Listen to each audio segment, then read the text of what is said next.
presenters. Please watch your time. We're going to try to end this at 12. Leave time for questions. I'm sure you'll get some questions as you go along the way. I think everyone in this room has experienced cancer in some way, either in your family, your friends, your extended family. I know in our family, we've dealt with it with my wife, breast cancer. My brother-in-law is going through treatment right now. He had lung cancer and had his test after the brain, so he's going through tough times. So, this committee's focus is going to be on the access part. We have great physicians. We have unbelievable systems of treating patients. We're going to listen to the experts. We're hoping to look at the access side of it to see if we can do anything to maybe help patients in the system get along maybe a little bit quicker, maybe get these patients in a little bit sooner, maybe also teach the public of how to manage their appointments and get into the system. I think a lot of the times it's the unknown that has the patient scared. And also they do not know which way to turn or how to handle this. So all these factors we're going to be looking at. And at the end of today, we're also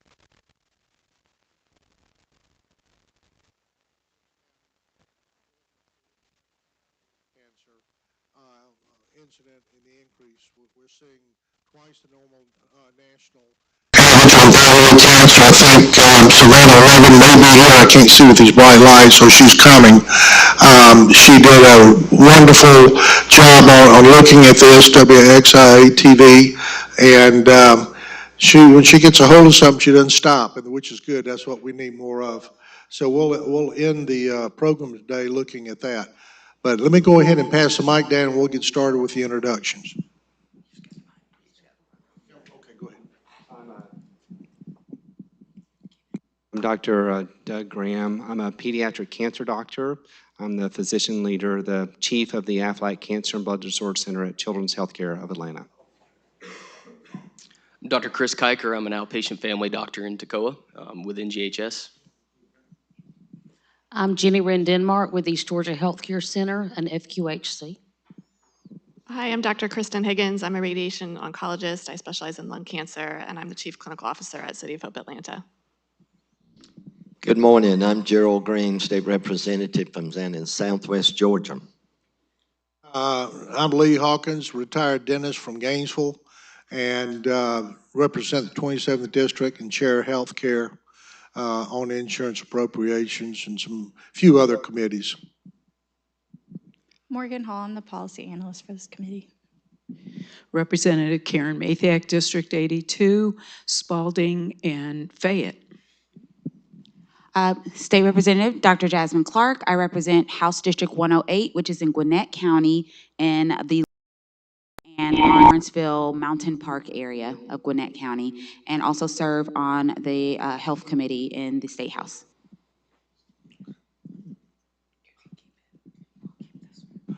Thank you all. Before we get started, I would like to introduce and thank Elizabeth Holcomb and Northeast Georgia Medical Center for hosting us today. Elizabeth, I know you have a few words you'd like to say too. Yes, thank you, Mr. Chairman. Welcome to Gainesville, everybody. It's a pleasure to be hosting at Northeast Georgia Medical Center, Gainesville, and thank you for selecting us for your first meeting. Before we get started, I just wanted to make sure that everybody in the room knows where the restrooms are. They're out right outside these doors, ladies to the right, men's to the left. And then also, if we were to have a weather advisory or need to exit the building, you can go out through the right door here and go out, or you can go up the stairs to the left how you came in. And so if you need anything during the meeting, please don't hesitate to let me know. I'll be up at the top of the auditorium. Thank you. We'll go ahead and get started with our presentations. The first one presenting is Lynn Durham of CORE.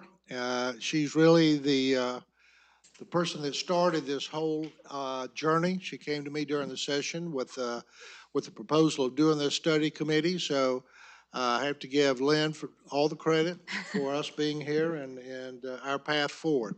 Go ahead, Lynn.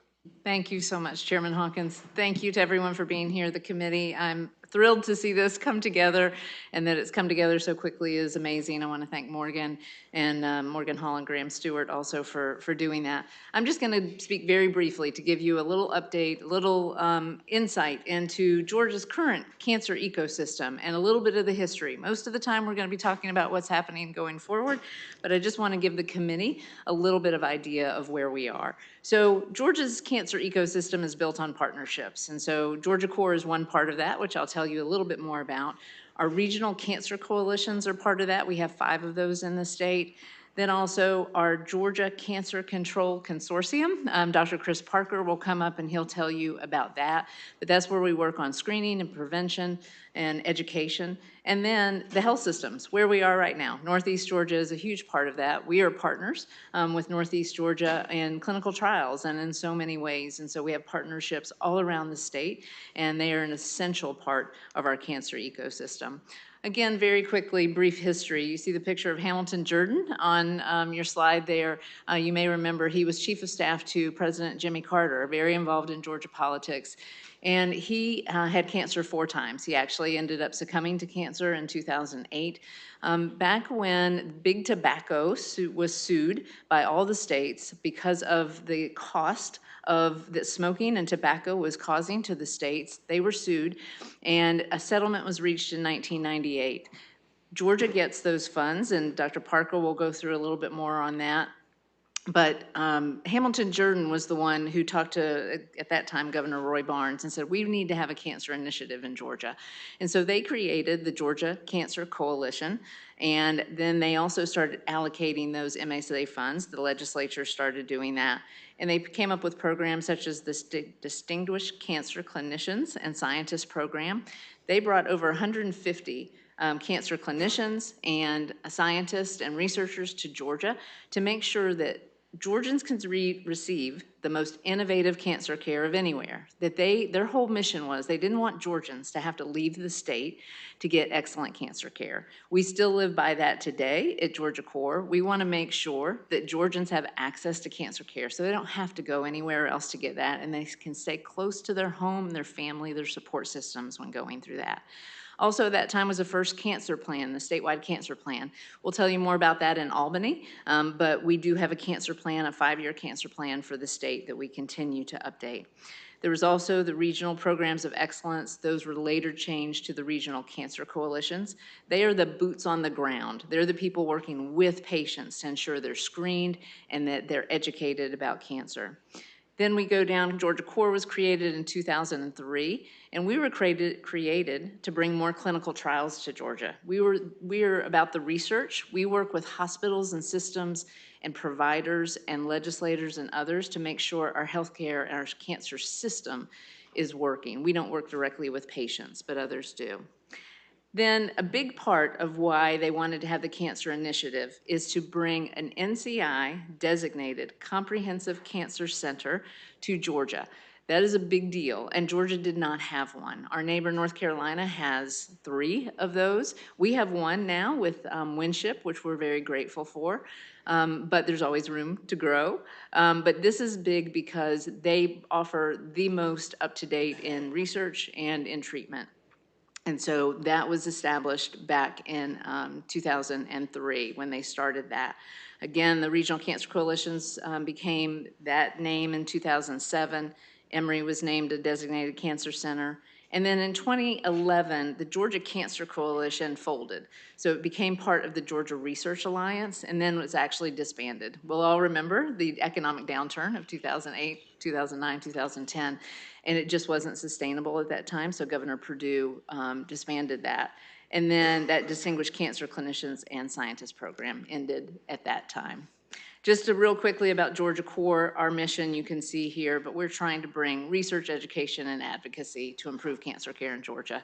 But our vision is what I want to say is Georgia Core is shaping a future where Georgia becomes the model for exceptional advancements and unimpeded access in cancer care, facilitating statewide excellence in oncology, innovation, and treatment. And that's why I came to Chairman Hawkins and said, please, could we have a cancer care access study committee to really look at this, and I am so grateful that he did that. So we increase access by bringing potential new access treatments to patients, resources to the cancer community, and screenings and prevention services to all Georgians. We are all about connection, collaboration, partnerships between Georgia's cancer research, academia, and patient advocacy communities.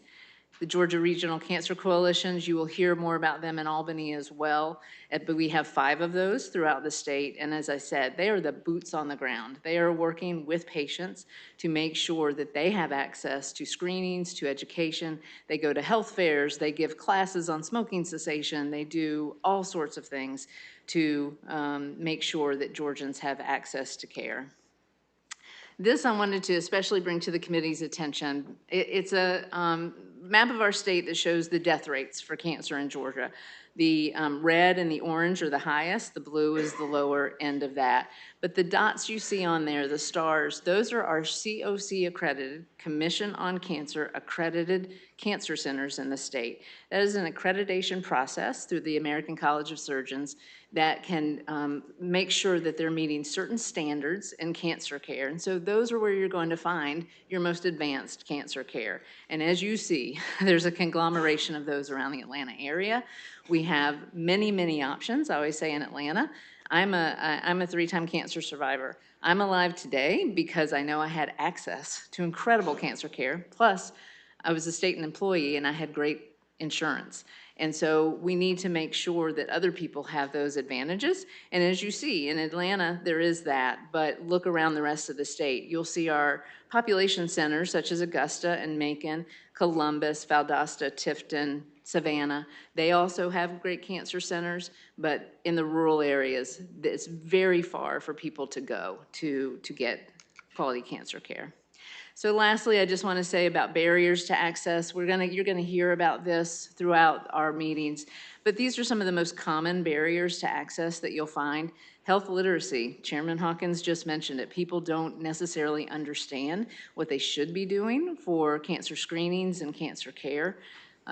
Transportation, in those rural areas, it takes a long time sometimes to get somewhere. A quick story. Even on Cologuard, you see those boxes and those commercials all the time about your Cologuard screening. Well, those are only picked up by UPS. And guess what? In some of those rural areas, UPS doesn't go do pickups. And so they can't do those unless they drive them themselves somewhere to a UPS store. And so there are things like that that people have no idea that there's difficulties in transportation. Scheduling to come to appointments, their employment, their childcare, they have to work. They're trying to make ends meet. And so that's a barrier. Insurance and financial concerns are a huge barrier that we'll talk about throughout these 3 meetings. And then problems communicating with healthcare providers. Many people don't know how to speak to a doctor, are concerned about it, nervous about it, feel uneducated, and they don't want to do it. And so we need to make sure people have basic information so they can do that. And then the stigma around cancer. Believe it or not, there's still a stigma. You talk about lung cancer, people say, oh, you smoked, you deserved it. That actually still happens. People actually still say those horrible things. And so that is absolutely not true. And it also, many people with lung cancer never smoked a day in their life. And there's also colon cancer. People don't want to talk about that. There's many aspects of cancer people just want to keep them themselves and not talk about and don't want. Some of them will say, I'd rather not know. I just don't want to know. And so they don't go to the doctor. So there are many barriers to care in Georgia. So what is our goal in this committee and what we're trying to do? This is from Georgia Corps' perspective, and I invite everyone else's perspective, but we wanted to develop a coordinated effort to make cancer part of the healthcare policy conversation and funding priorities. Cancer is the 2nd leading cause of death in Georgia. We need to be part of those conversations, and we're grateful to be part of those conversations. We want to increase prevention, screening, and early detection efforts to save lives and save money, and we'll have a talk on that in Albany as well. We want to increase the cancer workforce. You will hear throughout that there are such deficiencies in our cancer workforce in areas outside of Metro Atlanta, and we need to make sure that we're able to recruit and retain cancer providers, researchers, and research coordinators and others, nurses to the cancer workforce. And then lastly, to focus on the needs of underserved communities, especially our rural communities that do not currently have the access they need to cancer care. So, Mr. Chairman, that is all I wanted to start you off with, and I'm happy to take any questions or allow the next speaker. Thank you, Lynn. I think what we'll do is let's wait to the end for questions. We can bring the speakers back up. I think that may be a little bit better way to manage our time. But thank you very much, Lynn. And again, thank you for being the emphasis or the beginner of this process and all these meetings. Thank you. Next up, we have Dr. Chris Parker, History of Tobacco Settlement. I will just say that I've known Chris for a number of years. He's over at Georgia State and the Health Policy Center there. Very well-educated man and has spoken to us over the years on many topics. I know you're going to enjoy listening to Chris.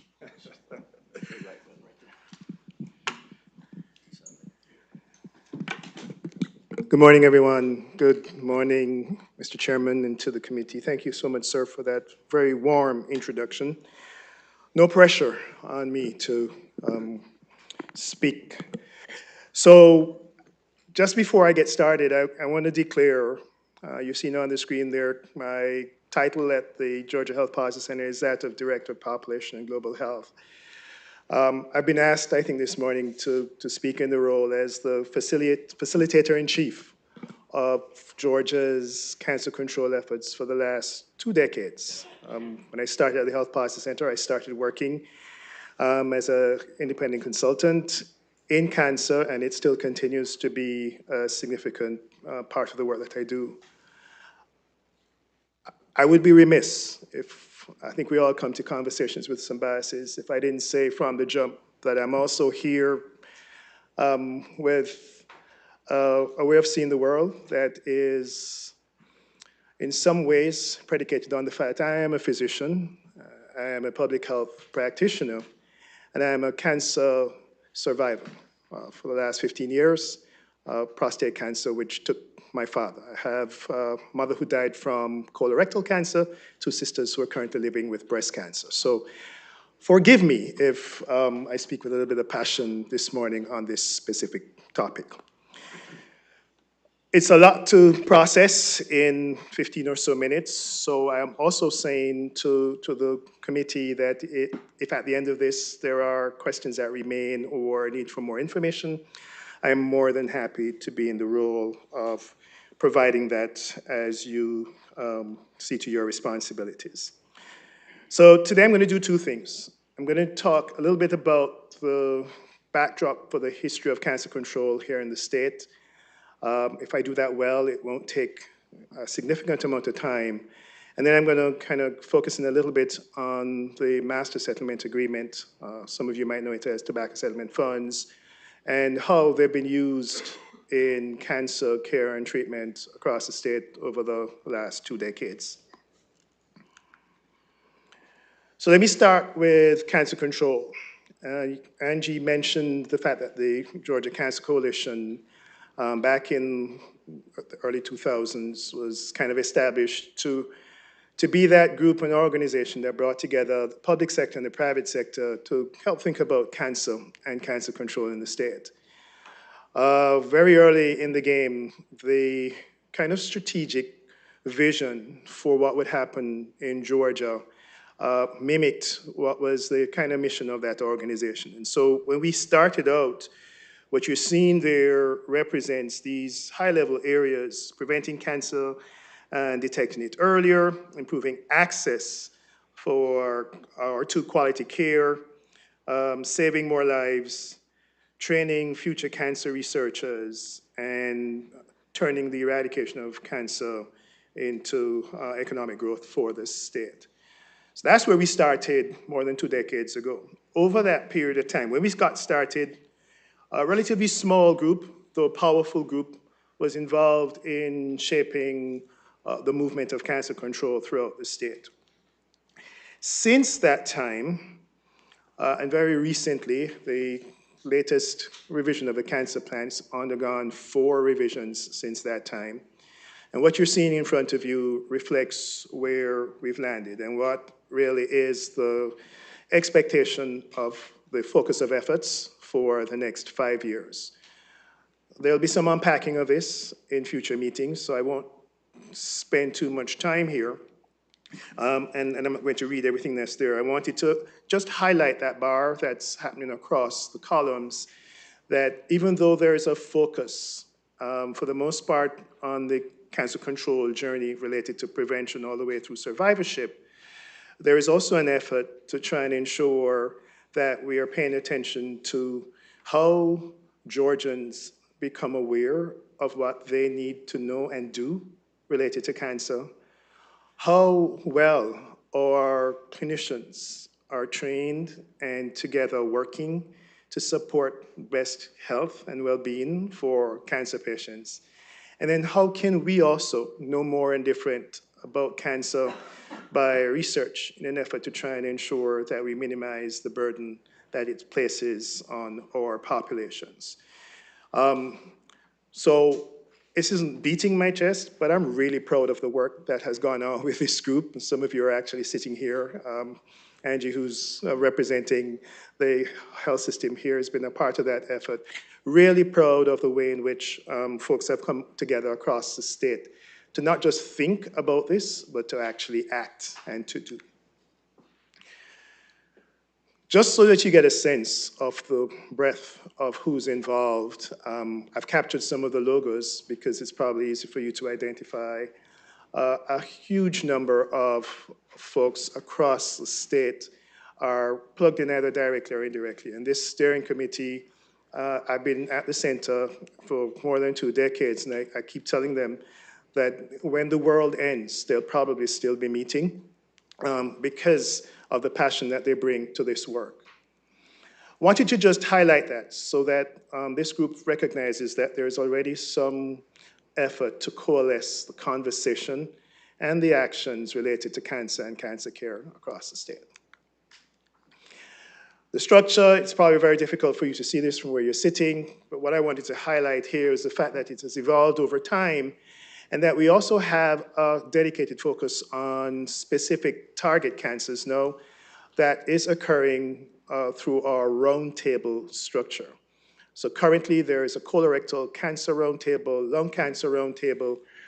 We are about to establish a breast cancer roundtable, and the expectation is that these roundtables really zero in and focus on it started out being just screening for those screenable cancers, but it has grown into this conversation about how to prevent and treat these specific cancers that are the most burdensome in our state. There are work groups that meet frequently, and the steering team keeps the entire thing together. Happy to answer more questions about that, but just thought that this would be a good jumping off point for you to understand what currently exists, the infrastructure that currently exists to support cancer control across the state. So, the Master Settlement Agreement. I suspect that for many inside here, most folks will have more than just a passing knowledge of what this was all about, but as was alluded to previously, 1998, 46 states, districts, and some of the territories, by virtue of the work of their attorneys general, settled with 4 of the leading tobacco producers to ensure that some of the harms and damage that had been done would no longer be done by tobacco, and in some ways to be in a position to be providing resources to make that happen. And so over the last almost 30 years, up until the end of 2024, you're looking at about $200 billion that has been paid out to states in an effort to try and ensure that some of what we know is transpired. Tobacco, for many of you, I'm sure you're also aware, the leading cause of a lot of morbidity and mortality related to not just cancer, but also other cardiopulmonary issues.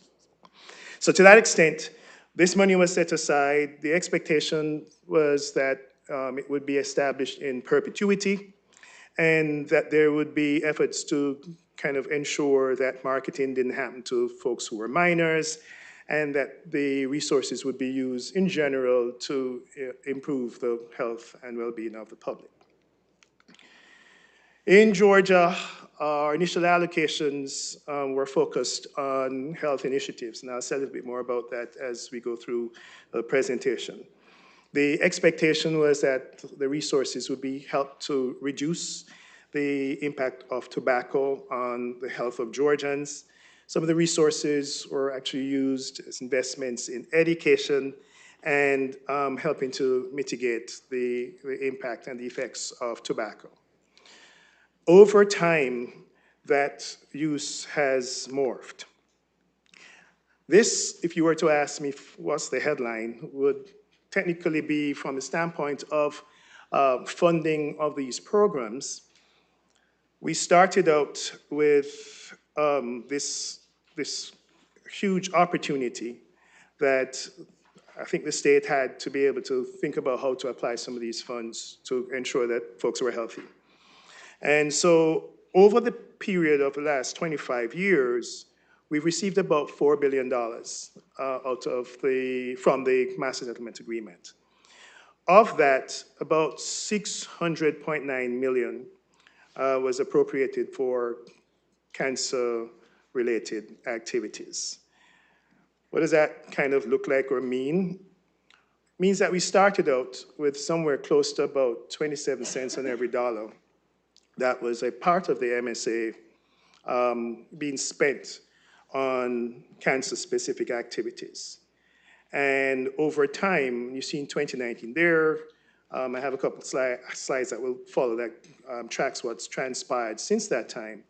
But we've kind of dropped to about 9% and held steady at that rate for the last couple of years. This allows you to see the trend over time in terms of the allocation, how much money was actually dedicated back in 2001, and clearly the fall over time and the leveling off is obvious over that 25 years. I mentioned the last 5 or 6 years, and these data come from the budget reports.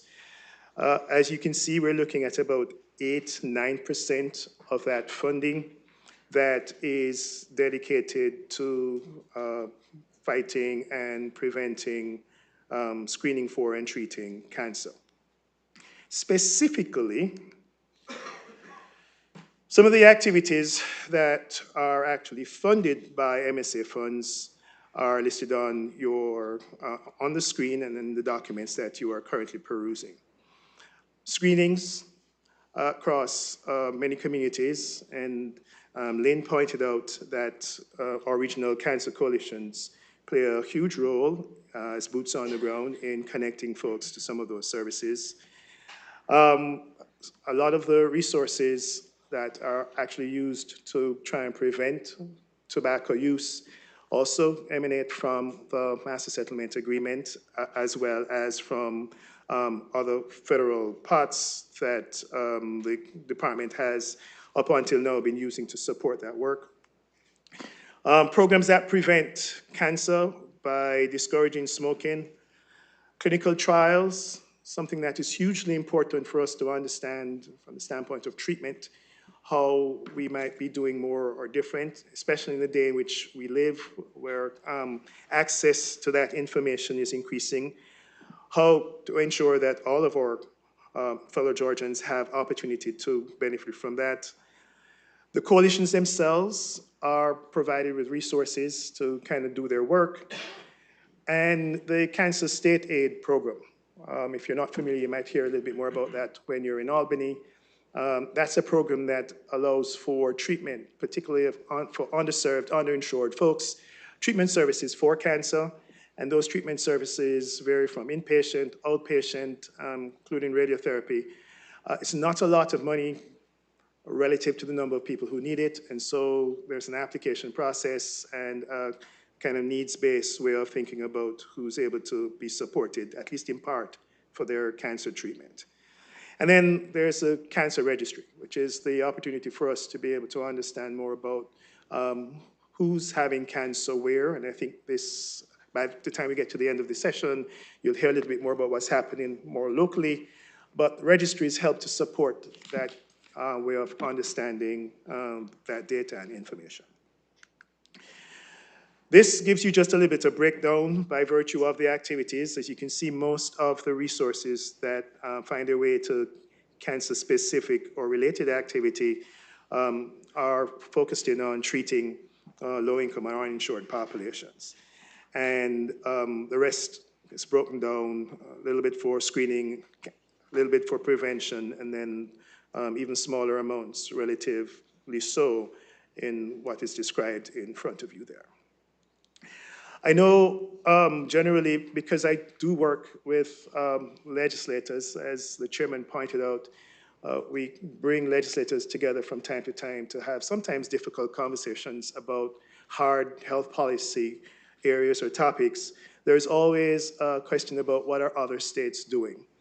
And so, once again, it might be difficult for you to actually read from the audience, a handful of states. The story here is that there is great diversity in how states are utilizing their MSA dollars.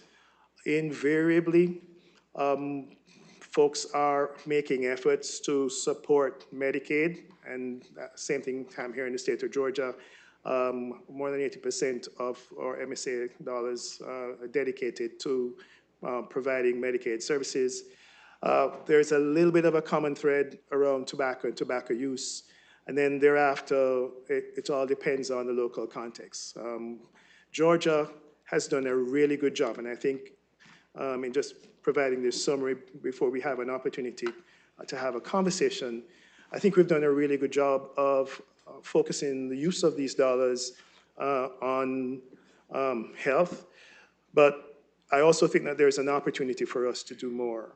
And so what you're seeing here is that if you're asking me to say at the end of this, kind of what am I actually saying here in summary? One, we have the infrastructure in place, and that's a huge deal. We already have, with the Cancer Control Consortium, a way forward and a group of individuals who are dedicated to trying to make things happen. Two, we should celebrate the fact that we are utilizing our resources in some ways, maybe even more so than others, for general health and well-being.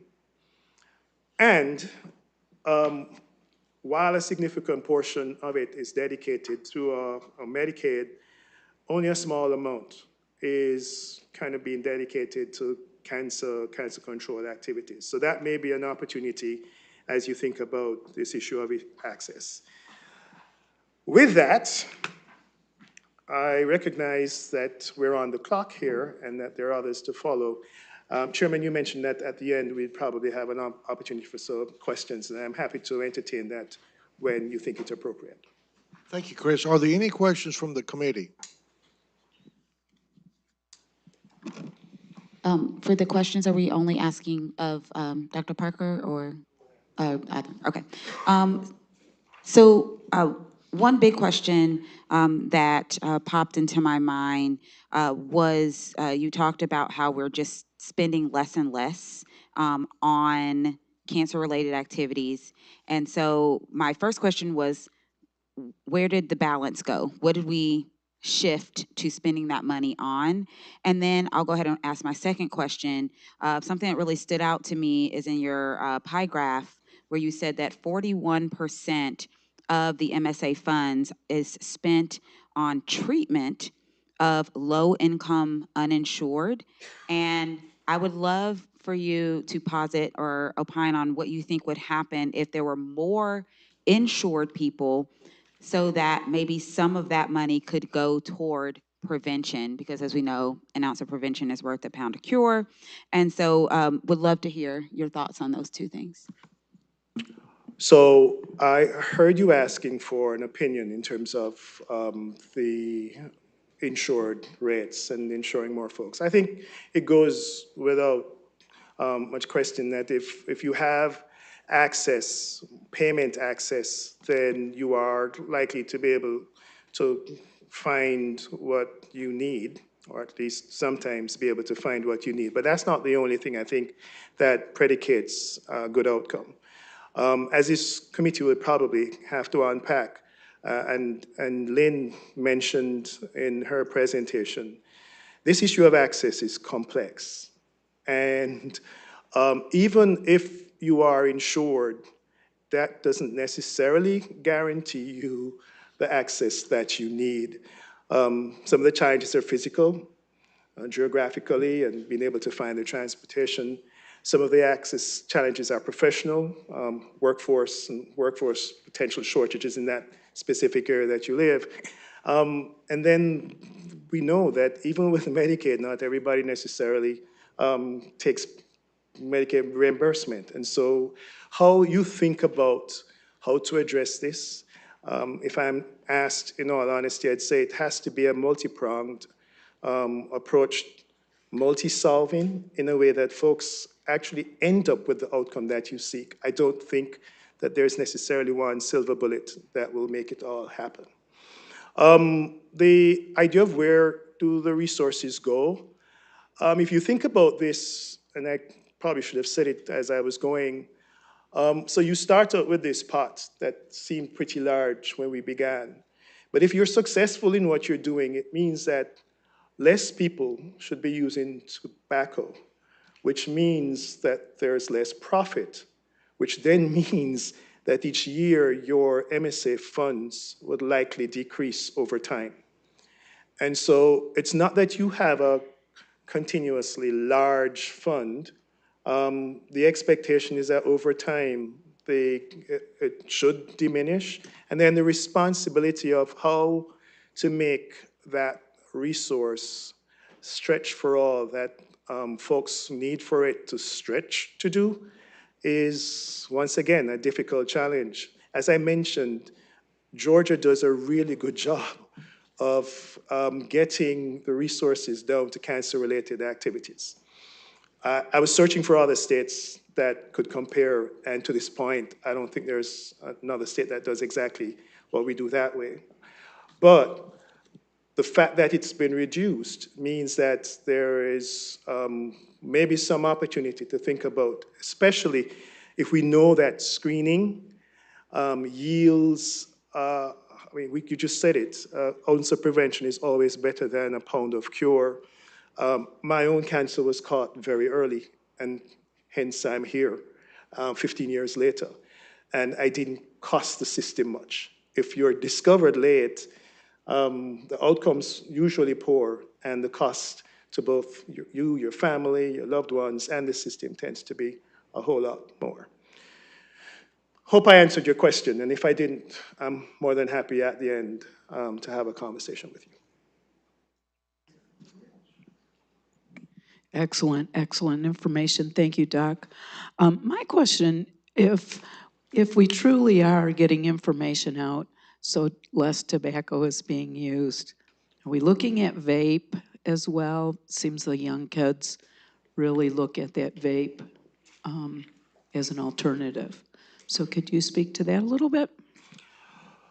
So I appreciate your question, thank you. And maybe there's an opportunity as you roam the state. I think there's perhaps a little bit more conversation about the Department of Public Health's efforts that you might hear about in Albany.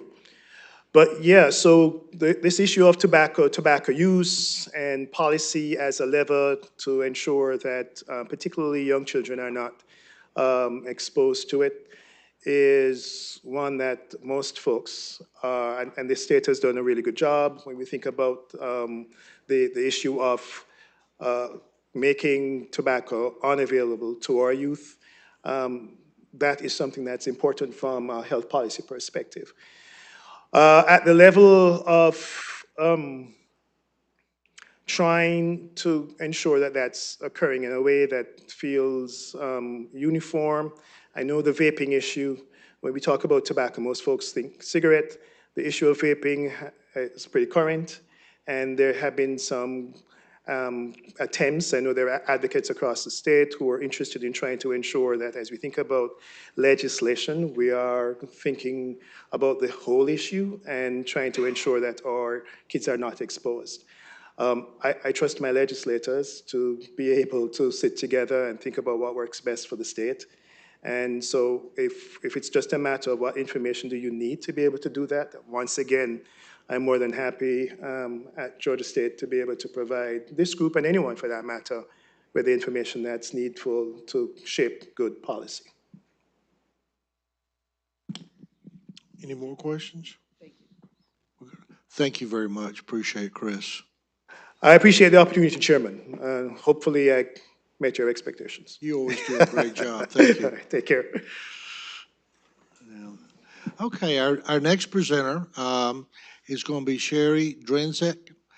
She comes to us from the Department of Public Health. She's a state epidemiologist and chief science officer.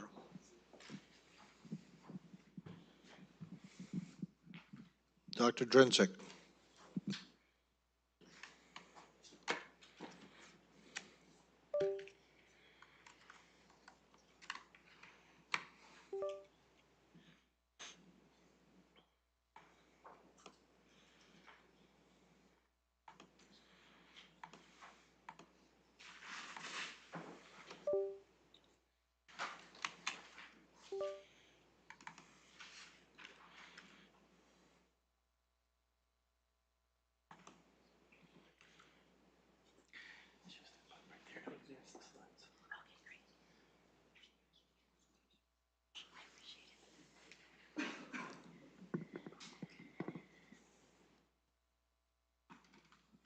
Chairman Huckins, members of the committee, distinguished members of the audience, thank you so much for inviting us to present today.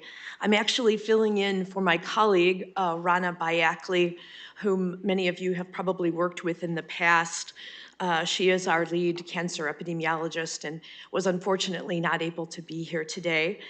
So I will do my best. I've been working with Rana for more than 20 years, and I have been the state epidemiologist here in Georgia for 15 years now, and have been with the Georgia Department of Public Health for 28 years. And so I bring to us a brief, sort of presentation that looks at the cancer data in Georgia from an epidemiologic perspective, really to be able to characterize the person, place, and time of cancer incidence and mortality that we see in Georgia, not just to collect the data, but to act on it. Everything that we have heard from the previous speakers have talked about ways in which we have used cancer data to, again, inform programmatic activities, target screening, and be able to evaluate not only access to care, but how well we're doing in reducing these cancer numbers over time as well.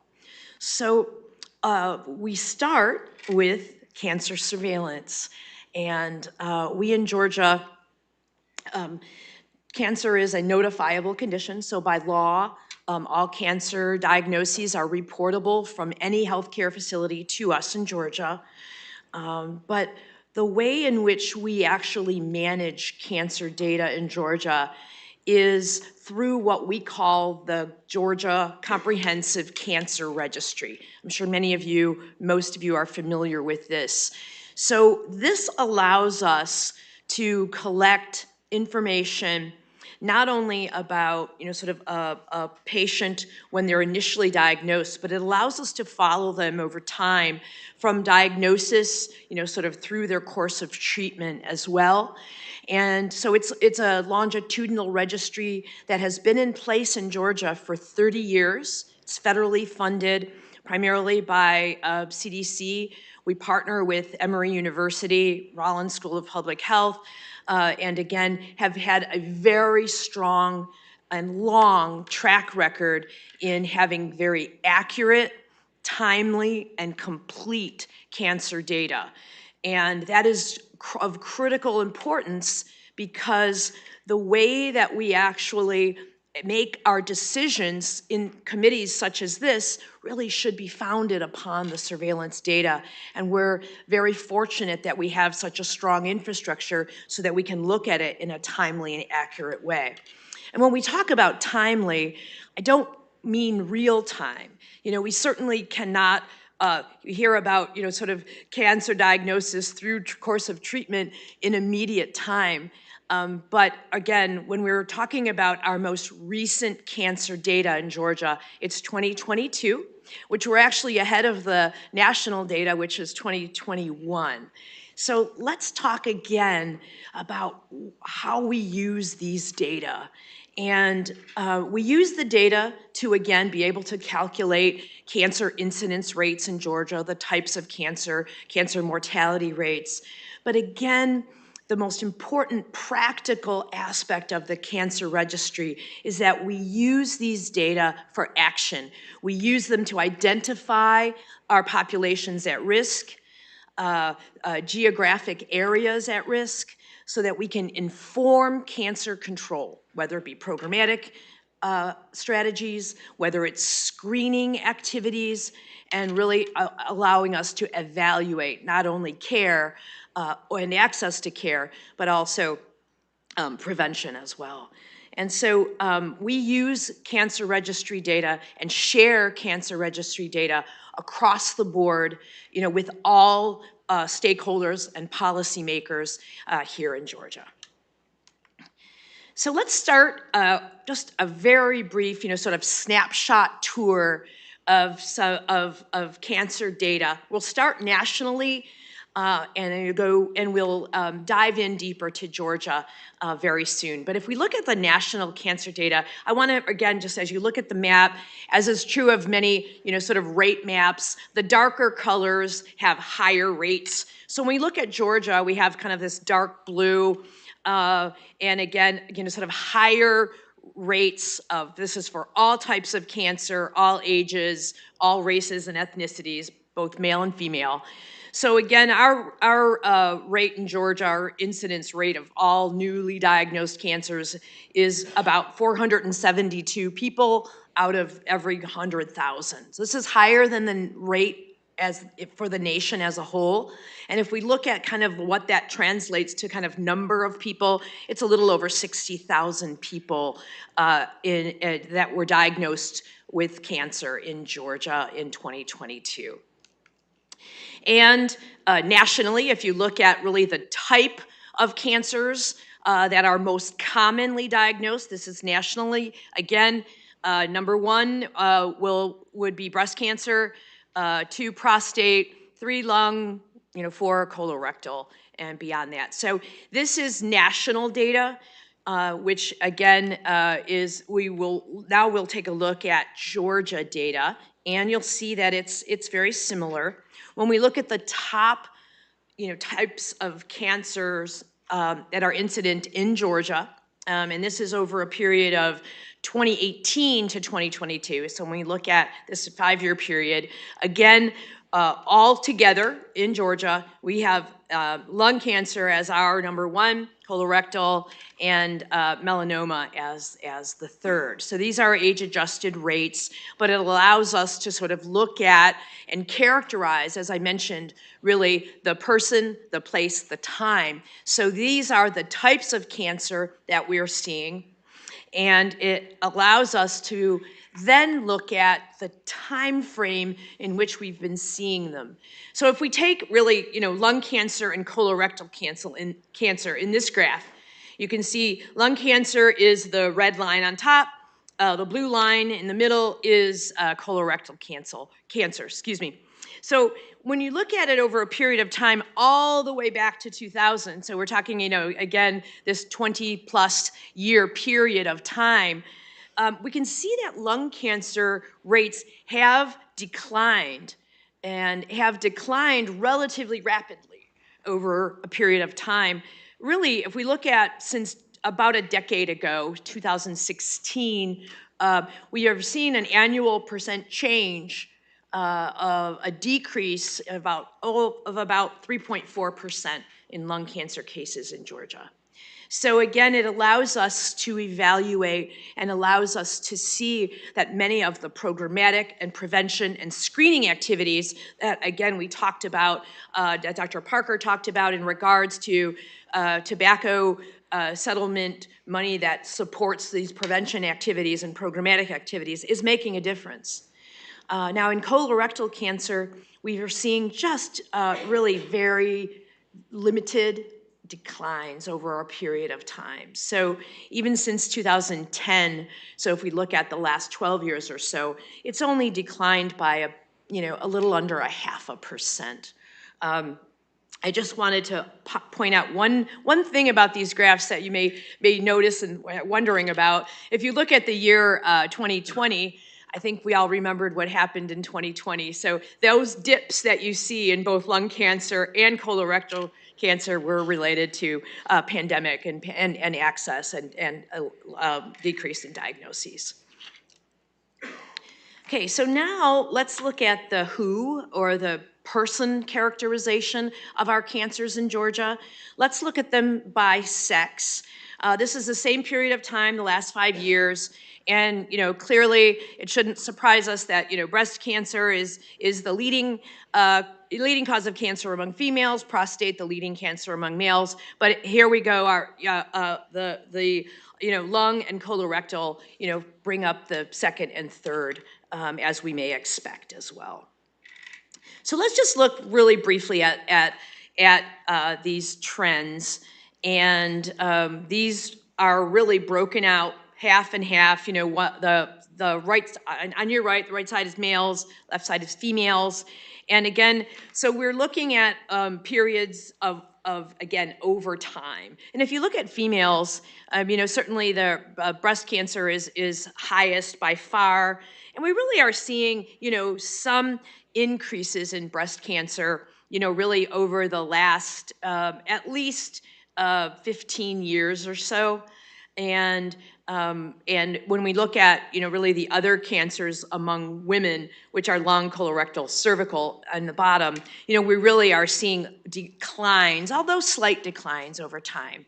And so, and you may think, well, how, does this make a real difference in how we screen or how we create prevention messages? Yes. It allows us to be able to monitor over time how we're doing, and it allows us to, again, as may seem very clear always, but it is supported by data that, again, we're still seeing increases in breast cancer over these years among women. So it allows us to be able to still be able to sort of target our work from those data. And if we look at the male side of things, again, prostate cancer on top, we've seen some declines over the years, but most recently we're seeing, again, some ongoing increases as well. Lung and colorectal among men have also declined slightly. And lung cancer among men really has declined pretty rapidly, over 4% since 2016. So that allows us to sort of monitor our progress over time. Okay, so now that we've looked at really the types of cancer, and among, again, which cancers are affecting males, which cancers are affecting females, let's take a little dive into geography. And again, this also, if we look at cancer incidence in Georgia by rural geography versus non-rural geography, and these are according to, sort of standardized definitions that are held in Georgia statute, in official code of Georgia. So essentially, it designates counties in Georgia as having, if they have less than 50,000 residents, based on the 2010 census. That's just how the statute is still written. It allows us to see in blue, the darker blue on the map are the non-rural areas, and the light green areas are rural. So we certainly see, particularly among females, kind of much higher rates overall of all cancers in rural areas. And again, this is not absolutely unique to Georgia. In rural areas, there are absolutely differences across the board in regards to access to care, in regards to some of the barriers, certainly, that Dr. Durham talked about earlier this morning. But again, it allows us then to go a little deeper and say, okay, so we would expect that indeed we see higher rates of cancer in rural areas. Now let's dive one step deeper and look at really, sort of what rural areas kind of are we talking about? And again, I just am giving us one example here. These are all cancers, so age-adjusted incidence of all cancer in males over the last 5 years. And as you can see, some of these counties, again, the top 15 are all rural. And as an example, for all cancer incidents, just as an example, McDuffie County is, almost 695 per 100,000, a really high rate overall. So what does it mean specifically?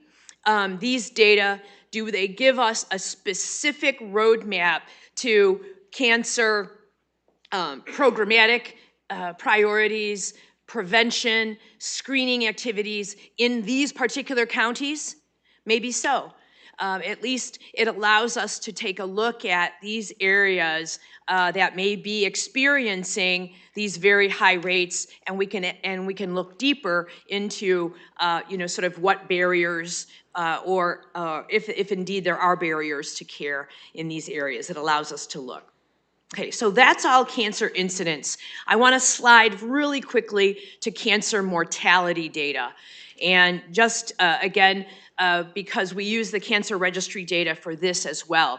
So not just incidence, but leading causes of cancer death in Georgia. This is all cancer. This is for the top 5 leading causes of cancer death, males and females, last 5 years. And again, so the leading cause of cancer death for all is, again, lung cancer. Still, colorectal, again, is second, pancreatic cancer third. So when we look at, I want to show you the trend over time, now that we know that again, lung cancer is the, sort of priority type of cancer site that is responsible for death among males and females in Georgia over the last 5 years. Let's look at it over a longer period of time as well. So lung cancer deaths, even though they still comprise really the top spot as far as the type of cancer responsible for most deaths in Georgia, we are doing well. I mean, if you look over time since the year 2000, this is the top line, we're really seeing a relatively rapid decline in lung cancer deaths.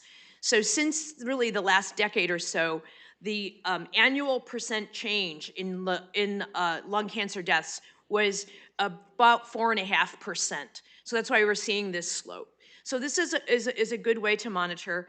And but our colorectal cancer deaths have actually increased slightly, just by a little over 1% per year since 2008. So again, it tells us again that when we think about the sort of difference between besides individual factors, the difference between lung cancer deaths or colorectal cancer deaths versus incidence might be related to late diagnosis, perhaps. And again, it allows us to use those data to try to inform some decisions for prevention and control.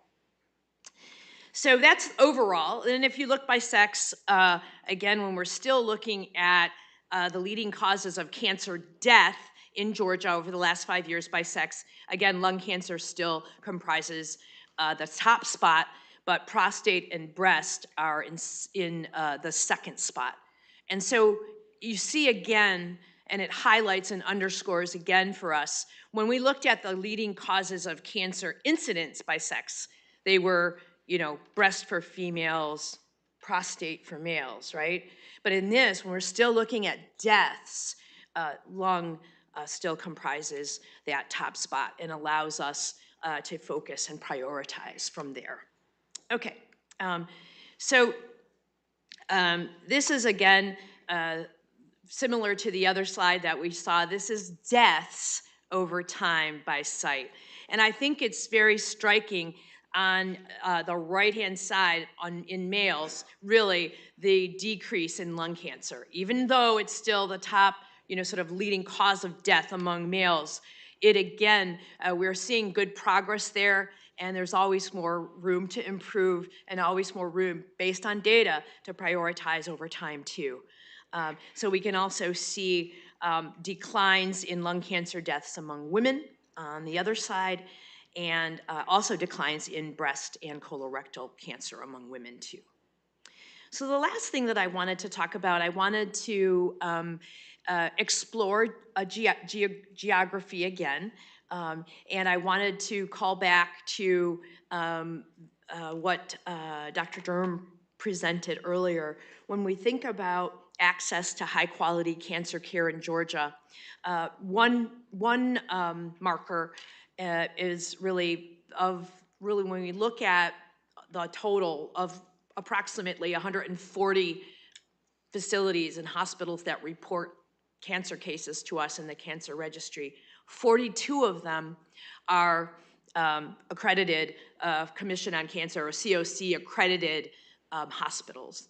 And as you heard in the first presentation, the majority of these hospitals are located in non-rural areas of Georgia, and primarily kind of in greater metro Atlanta as well. So again, so we know this, and we've heard this already, but when we then kind of take a look at the map of where, again, these hospitals are located, the COC accredited hospitals, let's just take a look at some like overlying, sort of maps of rates of death. So again, when we look at the age-adjusted cancer death rate, rural versus non-rural, again, the non-rural areas are blue, the rural areas are green. Again, we see a large difference in death rates, primarily in the rural areas. They were increased in incidence as well, but the death rates are significantly higher.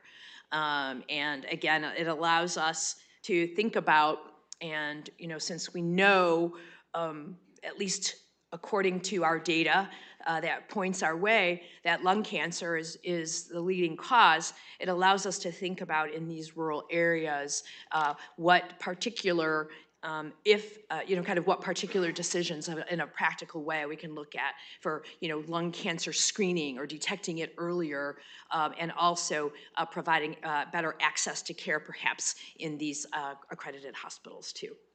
And kind of last but not least, I wanted to just show you again, here we go, again, these are death rates by county of residence, all cancers, males on the right, females on the left. And again, and when you sort of look at, I think it's pretty striking that like the darkest counties, again, are these, rural areas of Georgia. So, especially for men, again, we really see the lightest color, the lowest rates of cancer deaths occur in metro Atlanta area. And these really dark orange areas or dark brown areas are primarily rural, primarily in South Georgia. And as far as women go, we really see, even some rural areas up in North Georgia. These are areas that we can dig in a little deeper and look over time as to, kind of what specifically the data are showing us in these counties. So of course I didn't have a whole lot of time to go into that much detail, but I wanted to just highlight and, sort of conclude by saying that looking at cancer data over time is of critical importance for action. It has a direct translation to what decisions we make for our residents in Georgia. Cancer surveillance data, not only incidence, but mortality, and then the geographic trends and the population trends over time form the foundation of all control and prevention strategies. So identifying risk factors, developing screening recommendations that can detect perhaps lung cancer earlier as one example, and ultimately for us all, our goal here as part of this committee and as part of the residents of Georgia we serve to improve access to high quality cancer care. And I thank you so much for your attention.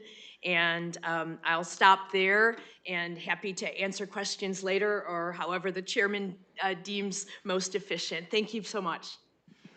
Yes, you do have a few questions, I'm pretty sure. Kristen, would you like? Yeah, that was a great presentation. I have a question for you related to the ACS report this year. One of the most striking findings was the incidence of cancer for women less than 50 relative to their male counterparts. It was markedly higher. I'm wondering if we've dug into that subgroup within the state of Georgia. And then also for you as an epidemiologist, what is your hypothesis in terms of what's driving that?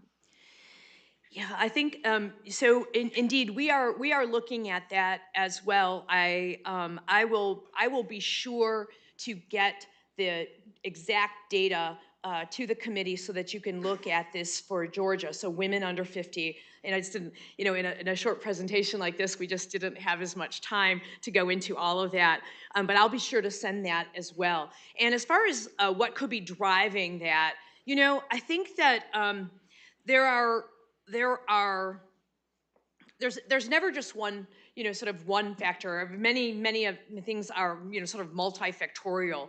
But we are seeing, even across the board amongst younger people, we're seeing more, colorectal cancer in younger persons across the board, male and female. So that's just one example. But again, I think that there are a variety of types of factors that may play into this that I think that we just need to continue to examine these data in detail, as you mentioned, and see whether even any of these factors are modifiable or preventable that we can get a handle on. So I'll be sure to send these data to all of you afterwards. Yeah, thanks so much. Go ahead. Thank you. Great presentation. Listening to Dr. Parker, listening to you, listening to Lynn. The rural area has a huge area that there are no hospitals. Mm-hmm.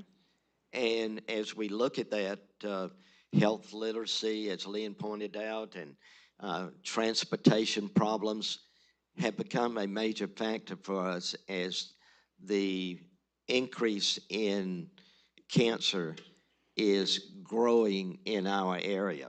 And one of the things that we have noted is how to schedule these individuals. Mm-hmm. With transportation problems, it may be months before we can actually, mm-hmm. And for males, we have a stigma problem. They don't like to know that their macho bodies are there with cancer, And so we've got those issues, and I don't know how living in one of those areas that is a desert for hospitals, a desert for mm-hmm. Problems of cancer. How do we focus on that? Yeah, I think, and that's not an easy question, right? That's definitely not an easy question, and I need my colleagues and experts to assist in this as well. So you're right. So what are we talking about? Where do we choose? Where do we geographically choose to, if we had the opportunity to pick a place, And again, I think that again, beyond just the data itself, I think that I would like to defer some of the answer to your question to our Georgia Core partners and this committee as a whole to think about how can we increase access in these rural areas? Where is the priority place to think about if we can do this?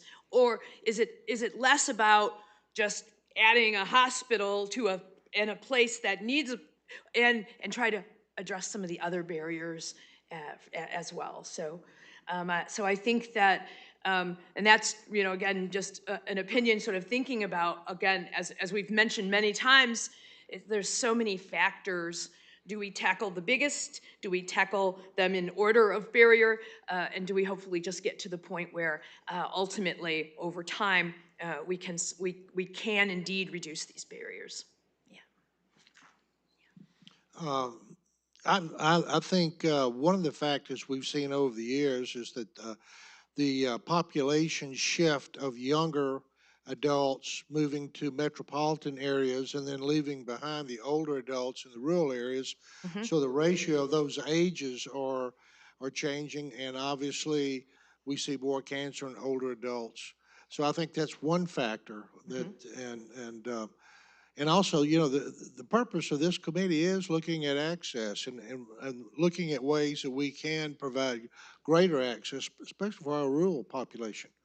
And maybe we can look at it in a way that we did with the trauma hospitals and the cardiac care hospitals and developing a network of being able to move patients through those areas into those hospitals at a more rapid pace. Cancer is a very complex disease, and we're doing a great job with research and the treatment protocols. But at the same time, you're gonna have the experts congregating in those research hospitals, which are larger hospitals, and so it's just also a matter of that. And so I think the access issues, something that we can look at about getting the patients from the rural areas into those specific hospitals that are treating the type of cancer that they have. Excellent. You agree? Very good. I do. All right, great. Any more questions? Go ahead, Jasmine. Yeah, so I wanted to talk a little bit about some of the data that you shared. And I recognize that DPH does surveillance based on a person goes to the doctor, they get diagnosed with cancer, and then that doctor's office has to report that to DPH. Do you see in these areas where they would be considered a healthcare desert, or in these rural areas, do you find that the staging of the cancer diagnosis is much later in these areas? And is that related to the reason why rural deaths are higher in these areas? Because by the time they're getting diagnosed, it's likely much later in the cancer process. Yeah. Is that something that you all track at DPH? It may be related, and it is something that we are looking at, and depending on the information that is in the registry, we do have the ability to look at stage of diagnosis in many cases. So I think that although I didn't have the opportunity really to present exact data about that, I'll look into it again further so that we can at least provide you some of this information. But I think that, and as I think I alluded to this in my presentation as well, depending on the type of cancer, it could indeed be a factor. But I'll be sure that I can show you with some additional supplemental data what we have been able to look at in this way. So. And just one quick follow-up, it's just a quick data question. On one of the graphs you showed aggregated data, male and female, and it showed that the top 4 cancers were lung, colorectal, melanoma, and kidney. But then when you disaggregated the data and separated it by male and female, it had breast and prostate at the top. So are breast and prostate cancers not making the top 5 when you put the data together?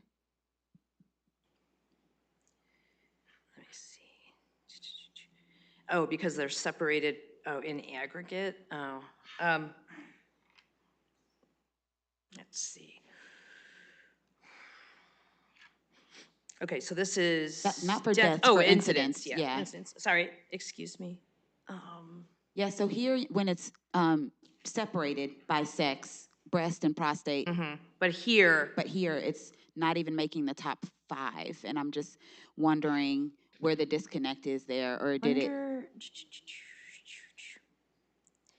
yeah, you know, it would make sense that, it would make sense that they would, that they would be, because these rates are still age-adjusted, 2018, the same time frame, right? Yeah. Okay, let me look into this for us. I'll have this information as well. So certainly, I don't. Yeah, because this is all cancer incidents aggregated for males and females. Yeah, you would think that they would be, maybe not. Let me just double check the numbers on this, and I'll be sure, because we just for the slide we just picked the top 5. Yeah. Okay. I'll find that out for you. Thank you. Thanks for pointing it out. Maybe it's so. All right. Thank you again. I really appreciate all of your. Question? Oh, I sorry. think Chris has got a question. Oh, I'm so sorry. No, that's okay. Excuse me. So actually, two quick questions, and you gave us a heat map, kind of a deep dive in cancer incidence rate for males in the top 12 counties in the state by the age-adjusted rate. When you start to think about maybe some modifiable risk factors, are these same top 12 the highest for female cancers as well?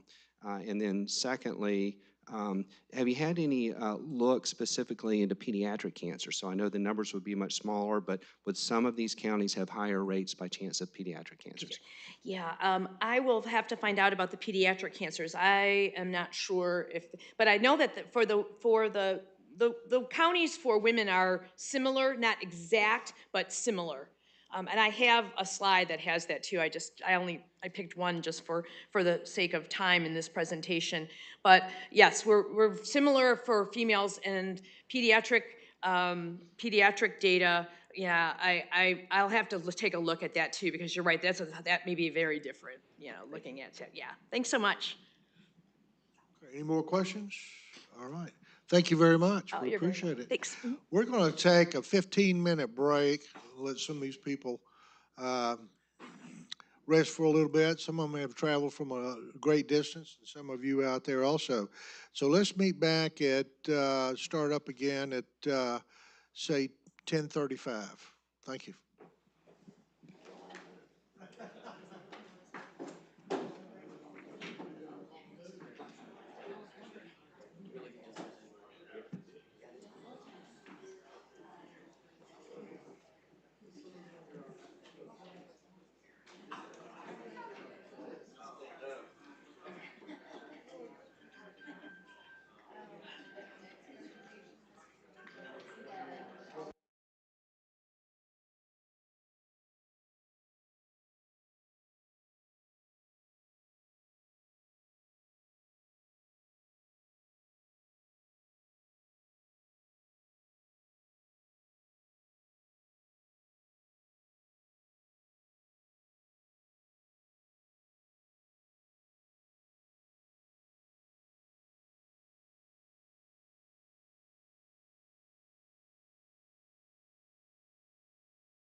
I've just been informed that Representative Green found a phone in the women's restroom. Is that right? Is anybody missing a phone?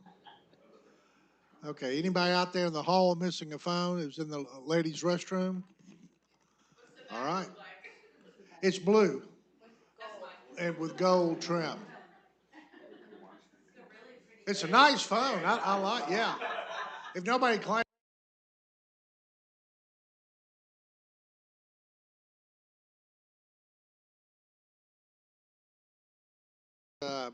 We're back again and ready to begin again. Our next presenters, we have two presenters. And I've got a handout from one, but I believe maybe the first one's up is Harsha Vyas, sole practitioner in Dublin and board of directors of Community Oncology Alliance. I'm sorry, she's not here? He is not here, He but is he not has here. a video, but Dr. Desai was going to go first and then introduce Dr. Hafiz's video, if that's okay with you. Yeah, yeah. Okay, I think then Kush, I think you're here. Is that right? Yeah. Would you like to go? Okay. Our next presenter is Kush Desai. He is an MD internist and assistant dean, Southwest Georgia campus, Phoebe Putney, and this is a campus of Augusta University.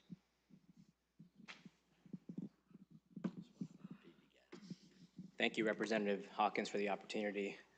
Just wanted to talk a little bit about cancer screening in Georgia.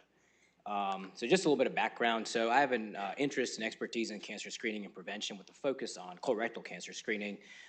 We actually developed a program around 5 years ago with Georgia Core and Lynn Durham, as well as Jenny Wren is one of the main partners to increase colon cancer screening in rural areas of South Georgia. And so this is actually a picture from me at one of Jenny Wren's sites in Swainsboro, where we went in and worked on increasing access to screening. My day job is as an internal medicine physician at Phoebe Putney in Albany. I do mostly inpatient medicine, so by the time the patients come to me with symptoms, generally it's too late. And so that's why my focus on screening is such a focus on screening, because I get to see the downstream effects when they're not screened, folks that come in with symptoms. At that point, it's already advanced stage disease.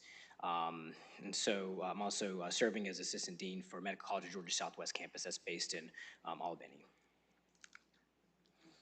And yes, yes. So is this better? So as an outline, I'm just going to talk about why we screen for cancer. Then I'll talk about how we can save lives and save money. Then I'm going to go through the screening rates in Georgia. And then I'm going to talk a little bit about the physician workforce in Georgia as well. And so I know a lot of people in the room are already well-versed in cancer and cancer prevention, but just as a reminder, the purpose of cancer screening is to detect abnormal cells before they turn into cancer or before they turn into invasive or malignant cancer. And so in other words, we want to detect it early enough that we can intervene and prevent more advanced stage disease. And so not all cancers have a way to be screened, and we haven't identified screening for all types of cancers, but many of them are screenable. And so, again, screening prevents or detects early cancer at curable stages. The primary cancers that we consider are generally screenable would be colon, breast, cervical, lung, and prostate. And so if you remember from the Department of Public Health presentation, those are they have the highest mortality and incidence in the state of Georgia. And so, fortunately, many of the cancers that have the biggest impact are screenable. And so the purpose is to reduce lives lost and the economic costs of cancer. And of course, the cost of cancer is not just lives lost or the cost of medical treatment. It's also time off of work, follow-up appointments, travel costs, and so that can add up pretty quickly. And so screening saves lives. And so breast cancer, this was just based on an analysis that was recently done.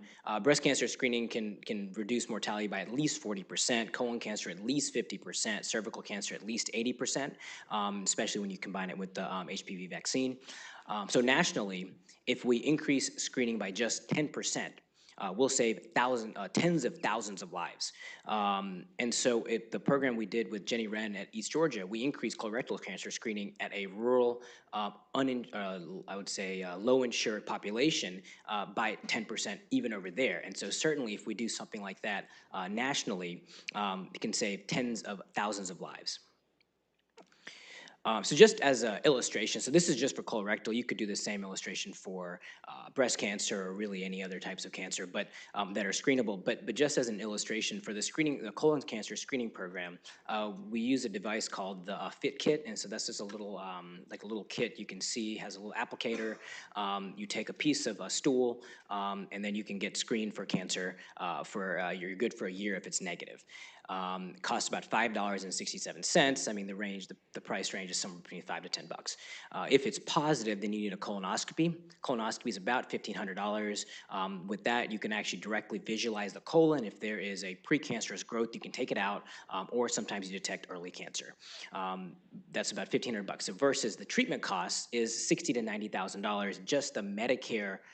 That's just the Medicare cost, not even including all of the other things that I talked about, including lost time of work, travel costs, and all those sort of things. And so if you increase screening prevalence in just the Medicare population to 70%, it's currently around 50 to 60%, increase it to 70%, you can reduce spending by $14 billion by 2050. And so pretty remarkable. And again, we were able to do that in East Georgia in a very we would call it a rural population, rural and underserved population.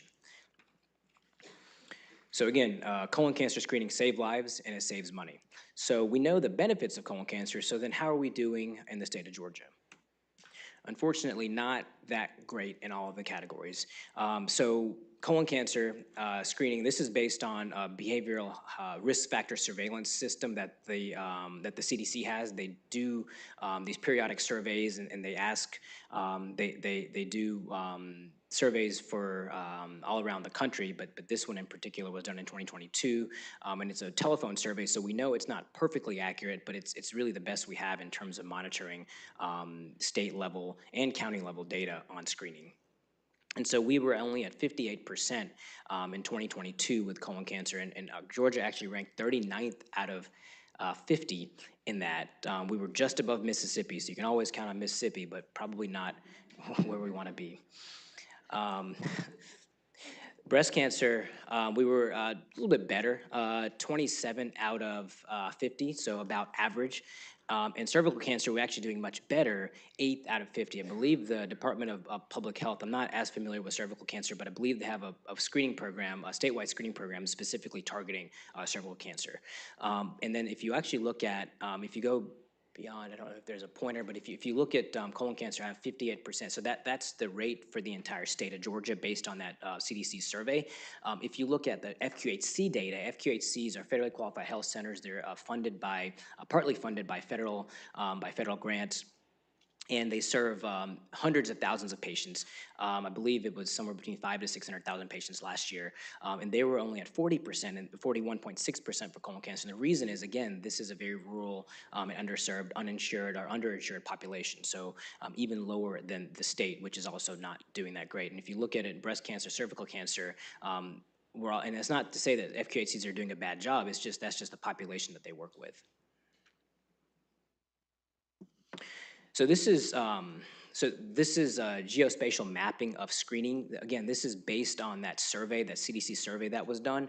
Similar to the mortality data that our colleagues at DPH showed, we're seeing below the fall line, which is below like Columbus, Macon, Augusta, is particularly low in screening. And so light is bad, dark is good. So dark is higher screening rates.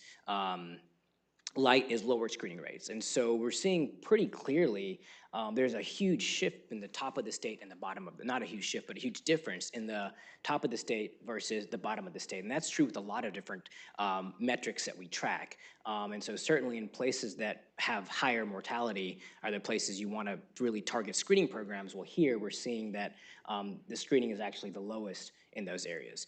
Another thing, and again, another SEC state is South Carolina. You see South Carolina is actually doing a lot better than us. I don't like getting beat by South Carolina in anything, let alone in screening. And so we're seeing that South Carolina is doing much better. Part of the reason for that is they have, and didn't have any slides on this, and certainly y'all can ask more questions, but they have a statewide program. It's partly funded through the state, and they also have a lot of federal funding and industry support as well. But they have a statewide cancer network or a colon cancer prevention network of providers, industry experts, public health folks that work on increasing screening throughout the state of South Carolina, and that's why they're in the blue. Now we look at breast cancer screening in Georgia. Once again, we see a similar dynamic. Again, in the below, south of the fall line, once again, we're kind of on the lower end of screening. Albany is doing okay. Albany is kind of a metro area within that South Georgia. But outside of that, again, it's just the rates are just lower. Now there's some areas in East Georgia as well that are also lower. And again, once again, these are areas that tend to be rural. And so we can also talk about the physician workforce. This is something that the Medical College of Georgia focuses a lot on, and of course so does Mercer and other places as well. But the physicians that primarily focus on screening would be family medicine docs, internal medicine docs, and then OBGYNs. Of course, there's many others that do screening as well, like general surgeons and oncologists and others, but the Georgia Board of Physician Workforce specifically tracks these specialties. And so if you see, there's 19 counties without family medicine physicians, and again, mostly South Georgia. There's 42 counties without family medicine physicians, again, mostly internal medicine physicians, mostly in South Georgia. And then there's 82 counties without OBGYNs, and that's kind of throughout the state of Georgia. And so, certainly this is not the only reason that the screening rates are lower. And just if you have more doctors, you're not going to necessarily have more screening. But not having access to doctors that provide the screening certainly makes it more difficult to get those services. And so just some of the take-home points. We can save lives and save money in Georgia, but only if we screen more patients for cancer. Screening rates in Georgia do have room for improvement. We can look to South Carolina for some of the work they've done. And we also have physician workforce shortages, especially in South Georgia. And that's my presentation. So anybody have questions? Any questions? Thank you. I have a question about, I guess, the way that family physicians, internal medicine doctors are educated about the need for screening, particularly in lung cancer, for example. I think we're about 10% of patients getting screened that would qualify.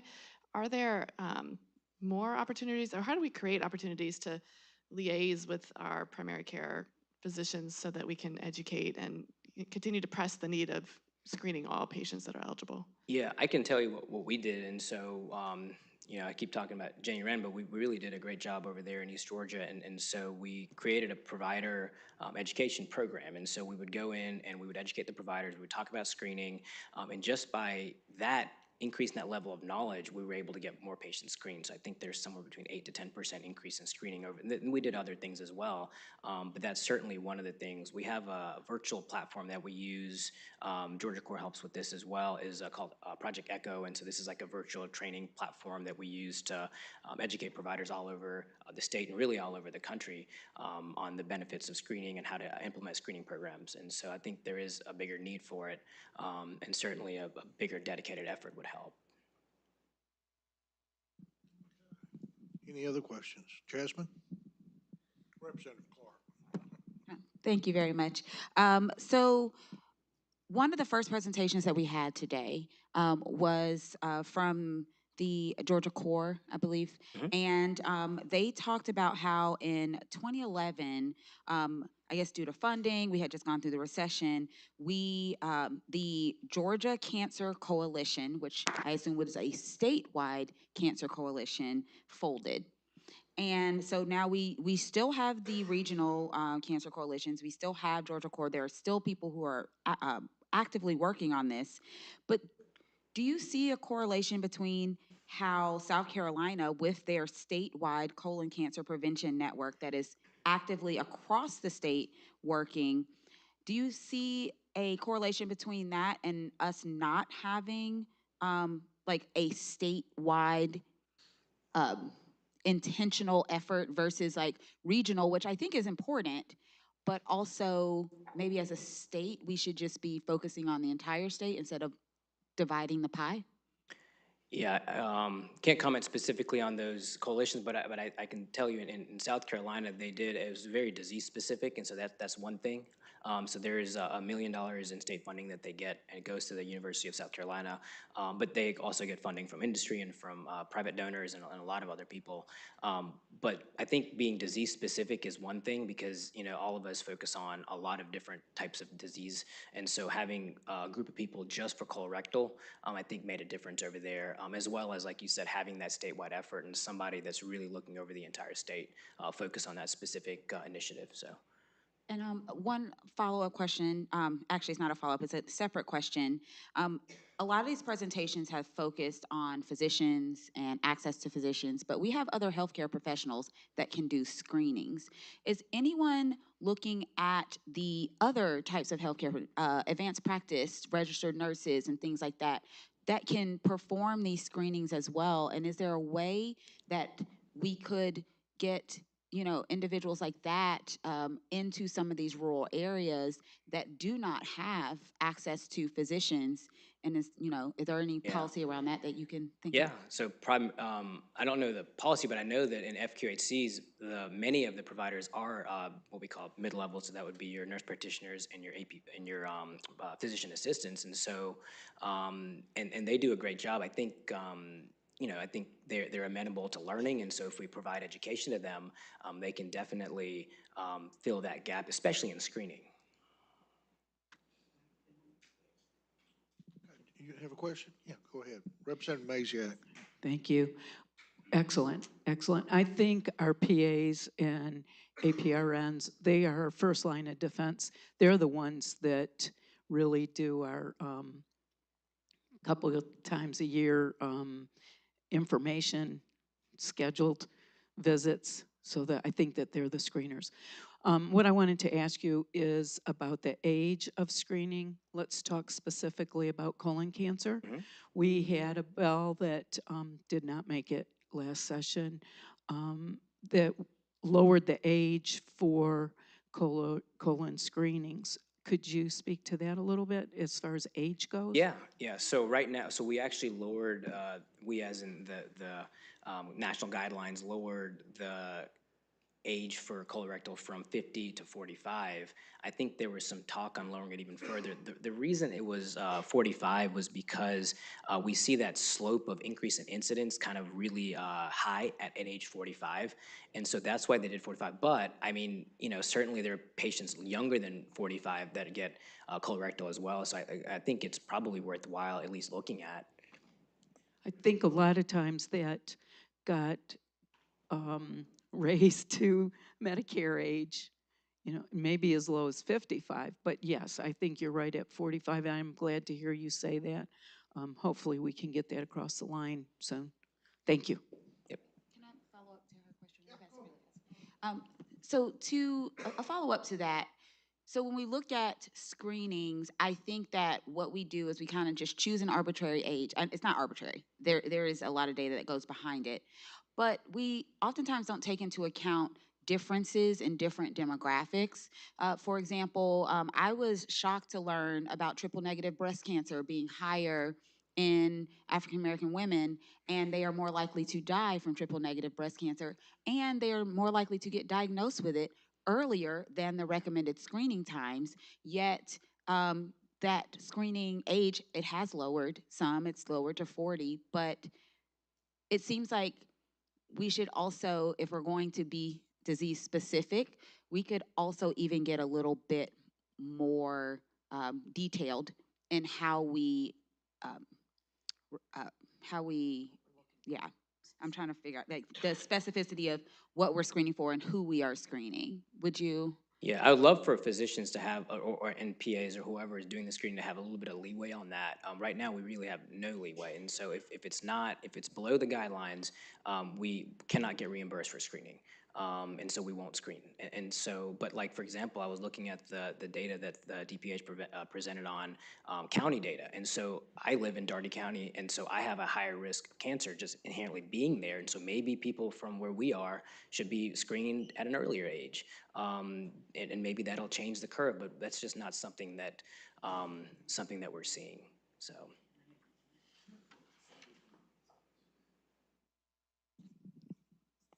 Go ahead, Chris. Yeah, I wanted to speak from a primary care screening perspective. I know the organization I work for, we service and cover about 19 counties with primary care clinics.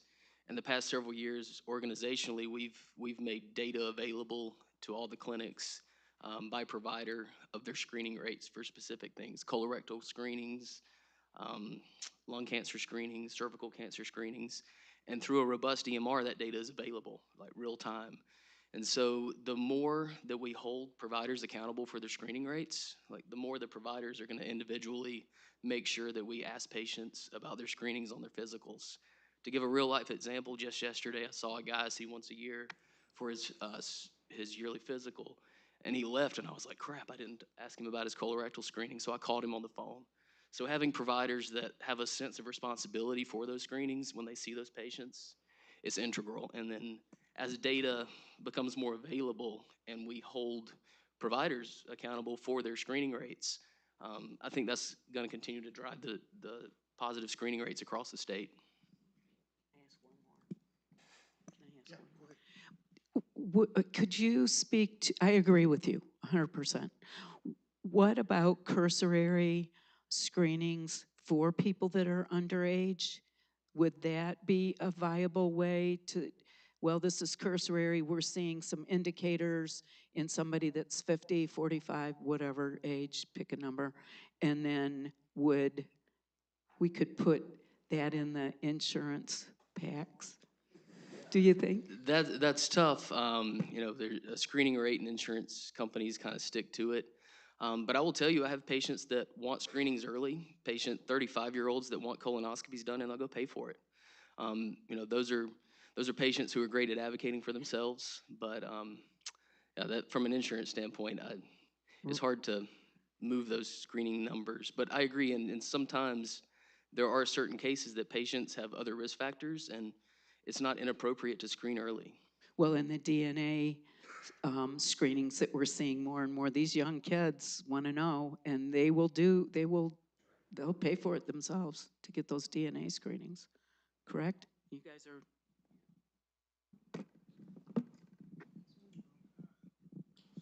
Any more questions? Go ahead, Jenny. I know that when we started working for value-based care several years ago, we started sharing our data. We have a robust EMR as well, and it's real time. And we don't just share it with the physicians, we share it with the whole practice. So everybody sees what everybody's doing. And we have strong competitions amongst teams, and we have standing orders that this is to be done at this age. So if the physician forgets it, or the physician assistant forgets it, or the nurse practitioner forgets it, the front desk and the medical assistant are welcome to remind.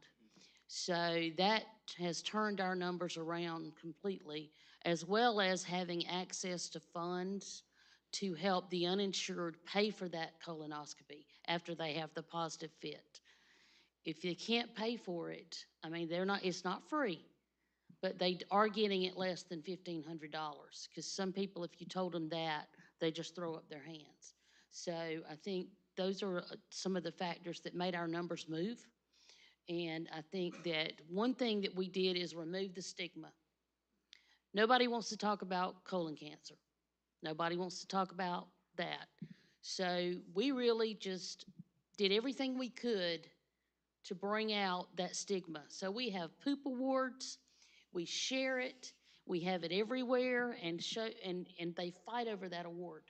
And I know that sounds trivial, but it makes a big difference. It moves from office to office and team to team. And that's easy and cheap. It's good to hear. Thank you. Any more questions? I think we're good. Thank you very much for your presentation. I appreciate it. Yeah, Justin, if you'll come up, we do have a video presentation from a Dr. Hashavias. And I think Justin from Media Services is going to get that started for us. Thank you.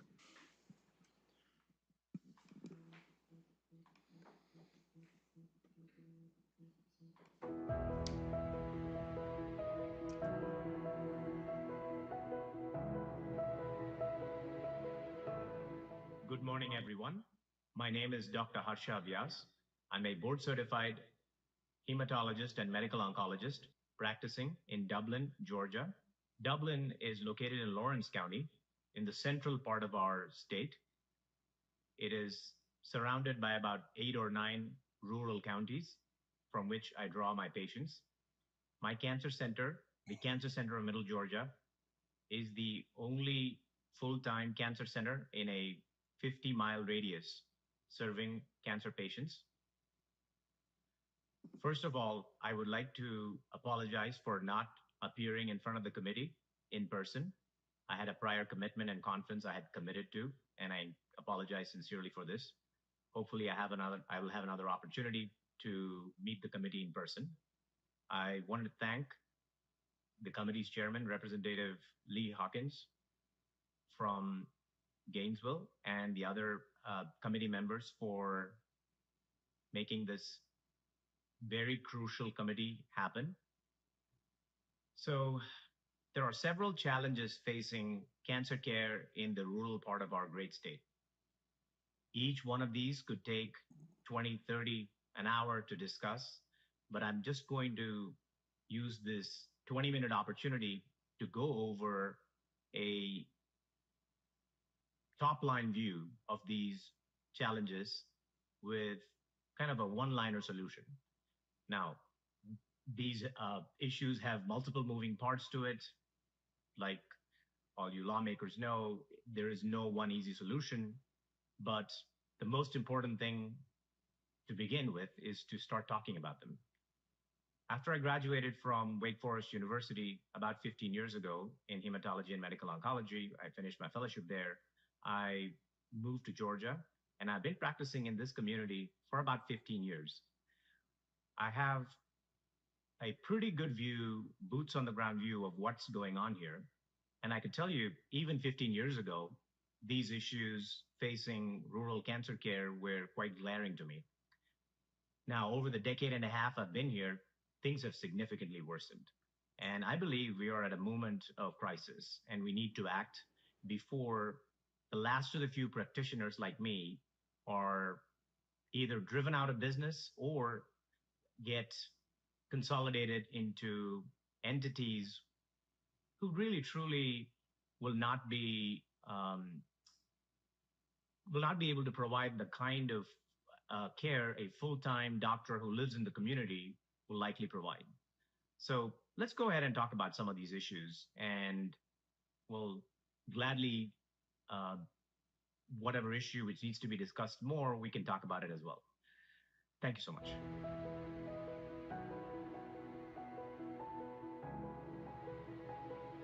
All right, let's talk about one of the major issues causing cancer care access issues in rural areas. This would be the rural oncologist workforce shortage. This is a serious and significant issue. I've spoken at several forums regarding this matter, but just some key facts here. So about 7% of the nation's medical oncologists practice in rural areas, where about 18 to 20% of the population lives.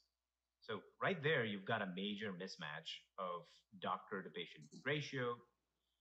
And if you look at our state, we have 2 training programs, one at Emory University, one affiliated with the Medical College of Georgia. We graduate about 7 fellows a year for a state almost pushing 11 million people. So it's just from the pure numbers game, it's insanity. You just don't have enough hematologists, medical oncologists. This is a national issue, but the rural areas face the brunt of it. Let's go to some of the factors why folks just don't move to rural areas. One of them is a training limitation. So I trained at Wake Forest University. I actually went and signed up to go to a small town nearby, and I had some exposure. It just seemed to happen, and I saw a different world. Not all training programs have that built in, and it's certainly not mandatory for fellows to do that. So a lot of fellows are not exposed to practicing in an area where the healthcare ecosystem is completely different. A lot of the things you have to figure out on your own. There are not that many supporting, or if not any supporting specialists. And that is a major, how do I put it, a kind of a factor which pushes people away to urban and suburban areas. And then there is, of course, financial constraints. I'll come to that in a different section, but the reimbursement scenario just simply does not favor practicing in a rural area. I can tell you that I've been negotiating with a major payer in my area for years, and they keep stringing me along just because they can. It will just not work with a large healthcare system who have the resources to negotiate aggressively. They know that, that's all I can do is to ask. So as a result, the reimbursement is different. There are other factors why the reimbursement, is not has not kept up with urban areas. That's a factor. That's a factor when somebody graduates with $300,000, $400,000, $500,000 in debt, and you can't blame a person who has done 14 years of school, 4 years of undergrad, 4 years of med school, 3 years of residency, 3 years of fellowship to say, they want to pay off their debts as soon as possible. So that's a major factor. And another issue is, after I moved here, I realized that I can't just put an ad for a chemo nurse or a clinical research assistant and they're just going to show up with 15 years experience. Every single nurse in my cancer center was trained by me. Every nurse practitioner was trained by me. The clinical research assistant in my clinical trials program was trained by me. That is not something younger fellows this year, in the current scenario want to really venture into. There is a big push to work-life balance, and this is something which they view as which would take time away from their families. And other than that, of course, there are other factors like, you are away from the so-called blue ribbon school districts and certain amenities, which just, a rural area can't match up with. But I could tell you, after being here for 15 years, there is a charm to practicing in these areas, which you will never get practicing in an urban area. I have 80-year-old patients who stand up when I walk in. I've got, all sorts of produce. I got persimmons, eggs. I have not eaten store-bought eggs in 15 years because that's how, you connect with patients in smaller towns. They just love the feel of coming in, seeing the doctor, interacting with them. And, and it truly is a kind of a neighbor taking care of a neighbor scenario in a community cancer center because, the nurses, all of the staff are from the community. I'm going to bump into my patient in Kroger or Walmart. So, if I could only get somebody to interview here, they will see what I'm talking about.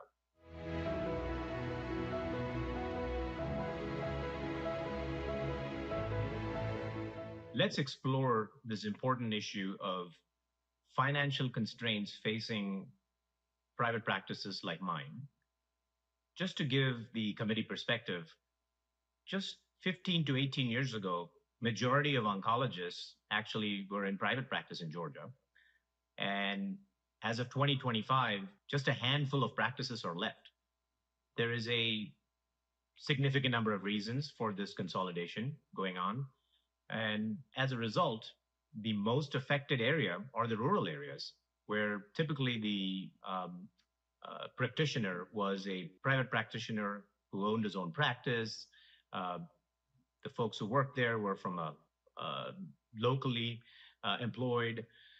Let's explore a few reasons what's going on here. First of all, the insurance payer issues. The insurance companies clearly reimburse the hospitals much higher rates than they would reimburse or are reimbursing private practices. There are several reasons for it, but the differential is so massive that there is a huge incentive for hospital systems to acquire individual doctors, and the cycle continues. As a result, the individual practitioner is hugely disadvantaged. I could tell you, negotiating with payers as a small practice is near impossible, just because you don't have the kind of how do I call it, leverage to explain to them. I think I've mentioned this in an earlier section. I'm in negotiations with my largest payer, trying to explain to them the issues facing me, and I can tell you, it's hard. You don't get anywhere just because they have to cater to the larger players of the market, and they're simply, you're in the back burner. Secondly, the high cost of cancer drugs. This is a huge issue. A practice like mine, if I don't get a single vial of a cancer drug reimbursed, it could pretty much wipe out the margins for the entire year, my operating margins. So it's a very high risk model. And as a result, several doctors just don't want to do it anymore. And of course, there are now other interesting players which have come about in the last 15, 20 years, like the pharmacy benefit managers. These are middlemen who are, kind of self-created by the insurance company themselves, who impose all sorts of fees and regulations, which make it much harder for smaller practices like mine to comply and survive in the market. And lastly, there is this huge issue of something called as a 340B drug program. So the program in itself was created back in the early 90s with a really good intention, and it still does help several smaller rural hospitals survive, because it requires, the law requires the drug company give these cancer drugs at a discounted price. But unfortunately, the program has grown way beyond what it was initially meant for, and has kind of almost led to a mechanism through which practices are getting simply acquired by large hospital systems simply because of the reimbursement potential and the cost differential. So basically, insurance company reimburses it high and the drug prices are low. There's a huge margin. So practicing independently doesn't make much financial sense. These are kind of macro level issues, but there are some solutions to it. The Community Oncology Alliance I'm a part of, the country's largest not-for-profit entity, which is just purely dedicated to community practitioners like mine, has put out a prescription of potential solutions for these issues. This could be done at the state level, which is far more likely given the bigger issues taking up the oxygen at the federal level. But that is available, and I'll certainly be glad to discuss some of the potential solutions put forth. But the financial pressures of independent cancer centers are real, and so real to the point where, honestly, just a handful of us are left in our entire state. And that's not good.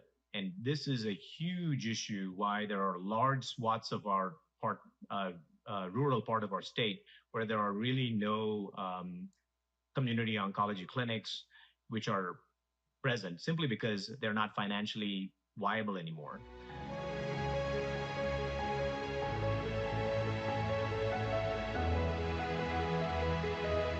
Let's talk about another very important issue, which is contributing to actually serious burnout among community practitioners.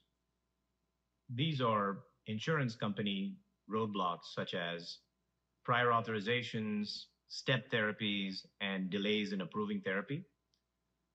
These are kind of internal mechanisms insurance companies have come up with for a lot of internal reasons they claim, but they are basically roadblocks in getting appropriate cancer care approved. If you think of it from a practical standpoint, honestly, there are guidelines which doctors have to follow, and these are kind of unnecessary, especially in getting urgent cancer care treatments approved. Yet they are only going up in number. Prior authorization was in one survey cited as a #1 headache in 8 out of 10 oncologists in a nationwide survey. And this is the genuine case of death by 1,000 paper cuts. These are just simply burning out smaller clinics and doctors like me who are constantly having to beg for treatments which are NCCN guideline, FDA approved, and yet there is a pre-authorization requirement. There is a try this drug first before the other drug scenario, and so on. This is a issue which can be clearly addressed at the state level. There have been some great attempts at it. There is a gold card authorization program and so on. And I'll be glad to discuss further in detail how this can be extended, especially to cancer care in rural areas. My cancer clinic just does not have the staff to keep up with the number of pre-authorization requests and unnecessary requests for paperwork which just ultimately gets approved anyway. And yet you've lost weeks of time in a cancer patient's journey because we're just waiting on the insurance company to say yes. So it is one of the most, if not the most, morally injuring factor driving doctors like me into burnout.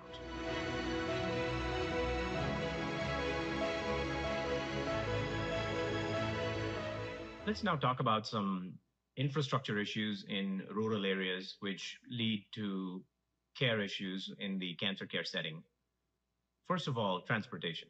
This is a huge issue.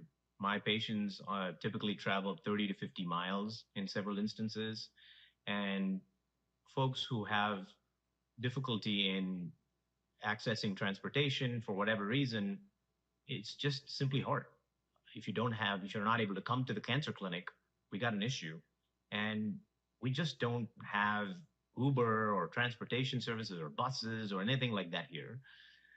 We have locally worked out all sorts of whatever is available in terms of solution, but this is a major problem. This causes missed appointments, missed cancer treatments, leading to the obvious in terms of poorer outcomes in terms of cancer treatment. The other infrastructure issue is the actual the medical care infrastructure itself is extremely shaky. Just like my field, the primary care physicians are scarce, OGYN doctors are scarce. As a result, several of the issues are being managed by specialists like me, blood pressure issues, diabetes. And this is a problem. There is only that much a specialist can manage. But I have to focus on my specialty primarily. So, this further, again, goes back to the original issue where young doctors don't want to come to rural areas because there is a genuinely more complicated patient whose primary care needs are also are needing to be met. Of course, we found this during COVID. I did not even know about this issue. There is a true, genuine internet broadband issue. If you don't, during COVID, I tried my best to prevent patients from coming in.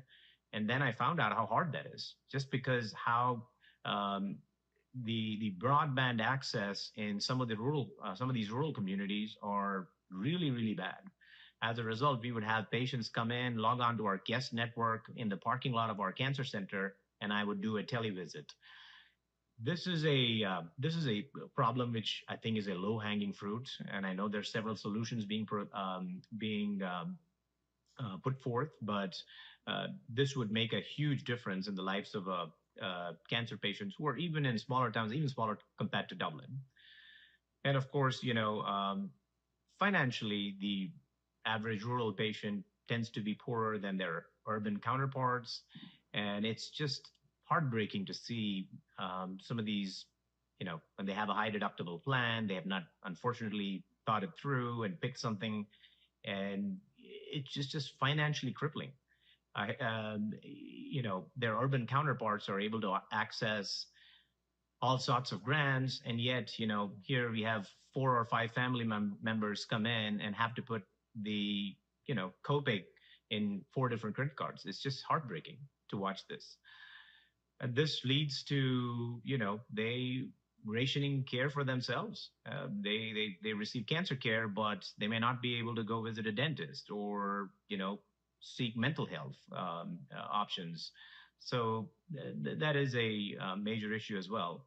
But these infrastructure issues, there are certainly solutions which we can put forth, and kind of, we could create nodal areas in rural locations where there are options to access some of these resources.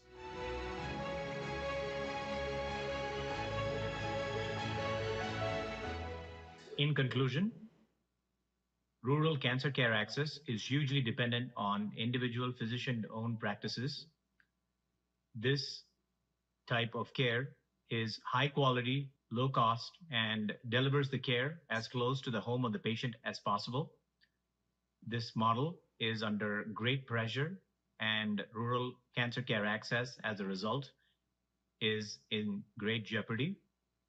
I thank Representative Hawkins and the Cancer Care Access Committee members for providing this forum to discuss these matters and find viable solutions. It was very heartening for me to see that the executive order from the Office of the President on April 15th, 2025 addresses a lot of the issues. I would urge the committee members to go over the executive order, especially sections 8, 9, 10, and 12.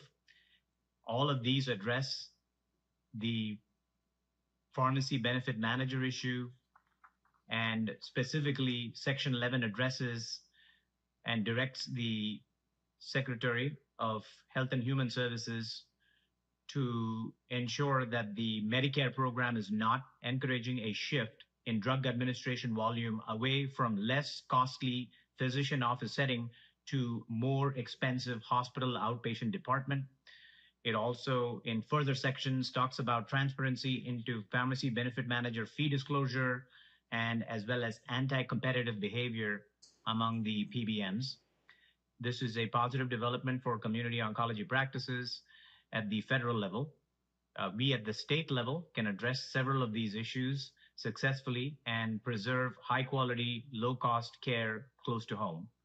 I thank the committee once again for giving me this opportunity. Thank you, and God bless.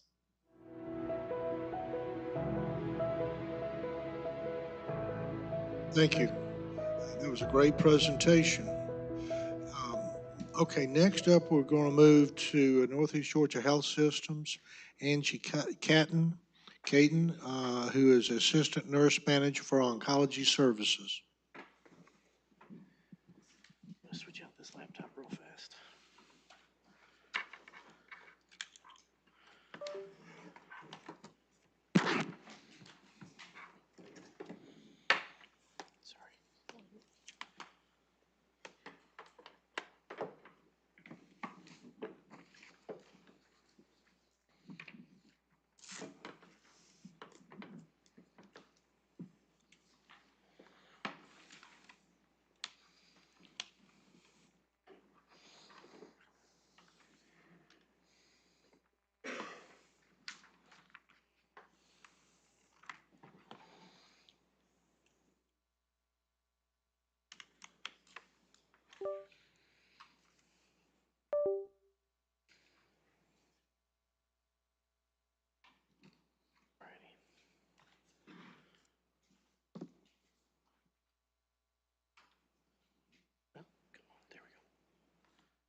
Hit that right button and it should, yep, there we go.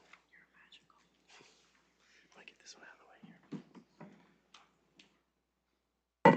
Good morning, and I'd like to say he is magical. So I'm just very grateful that that you got the presentation pulled up. My name is Angie Caton. I'm Assistant Nurse Manager of Oncology Services here at Northeast Georgia Medical Center. This is like our welcome, and so it is at the very end. Our mission is to improve the health of our community and all that we do. I know that the committee will be having a tour of those that can stay for afterwards, a tour of our facilities. We are a 5-hospital system with a little over 1,000 beds, 70 clinics, 11 urgent cares, over 12,000 employees. We serve over 1 million patients in the region. We are a teaching hospital with a robust GME program, and I was like, I've been sitting in the audience listening to all the things and just knowing that I can share some of the things that we're doing with our residents as far as oncology and screening. This is our service area in the map of North Georgia, as you can see. Cancer care.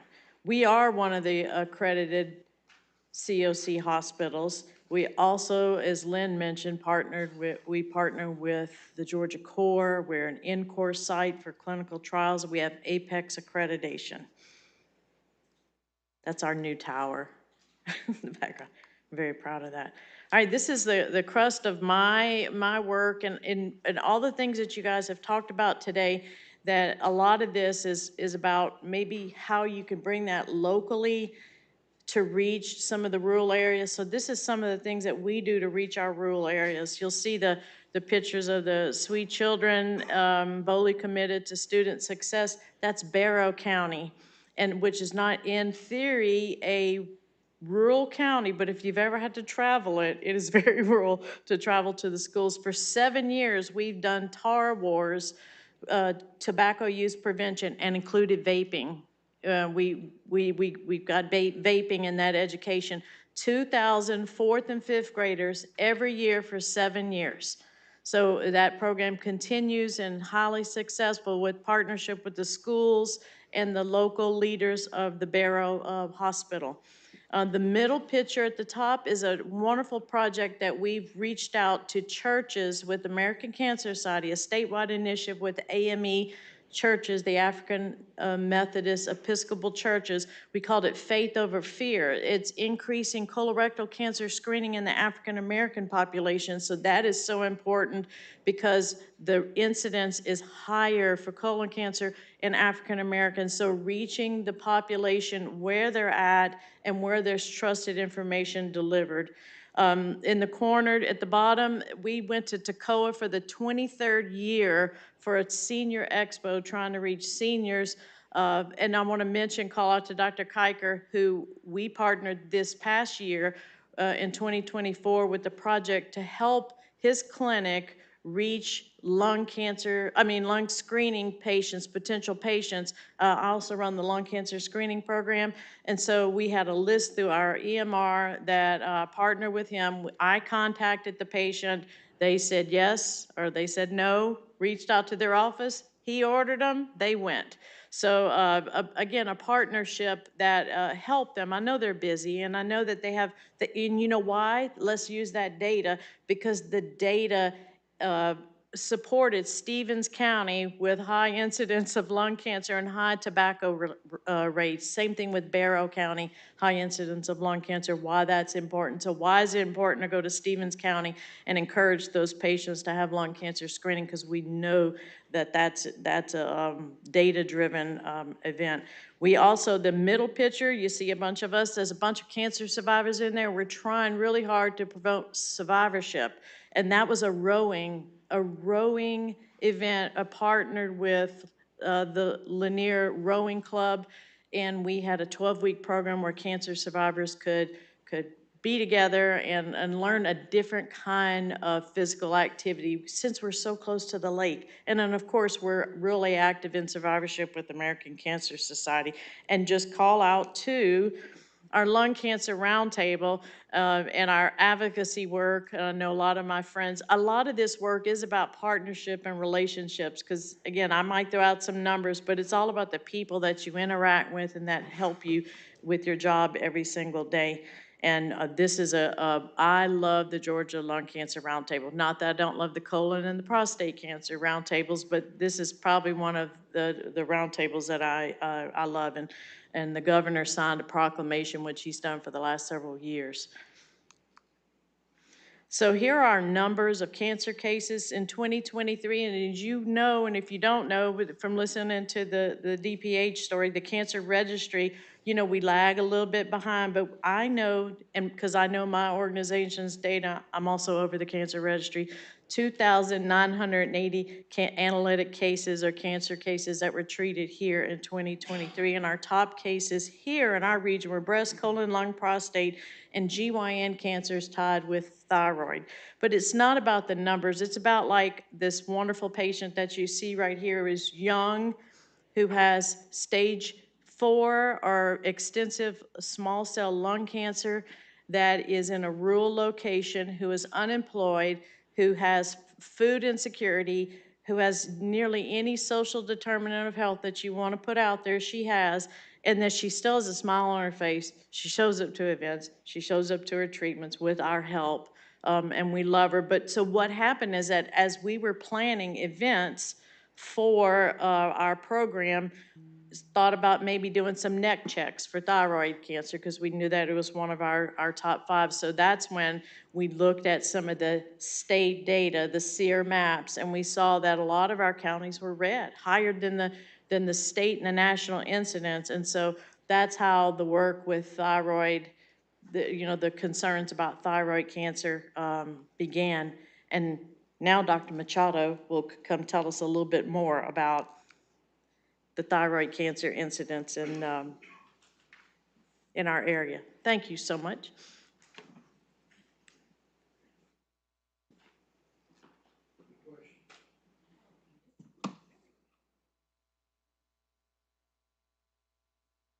Just a super quick question. I promise it's quick. I promise it's quick. The last thing that you said really quickly was that she shows up to treatment with your help. How do you help patients who need help getting treatment? Gas cards, food boxes, because not only does she have transportation issues, she is now unemployed. We helped her sign up for charity care here through our organization. It's mostly through the transportation because she has a vehicle. Her and her partner have a vehicle, just that she doesn't always have gas to get to a treatment. Thank you. Yes, ma'am.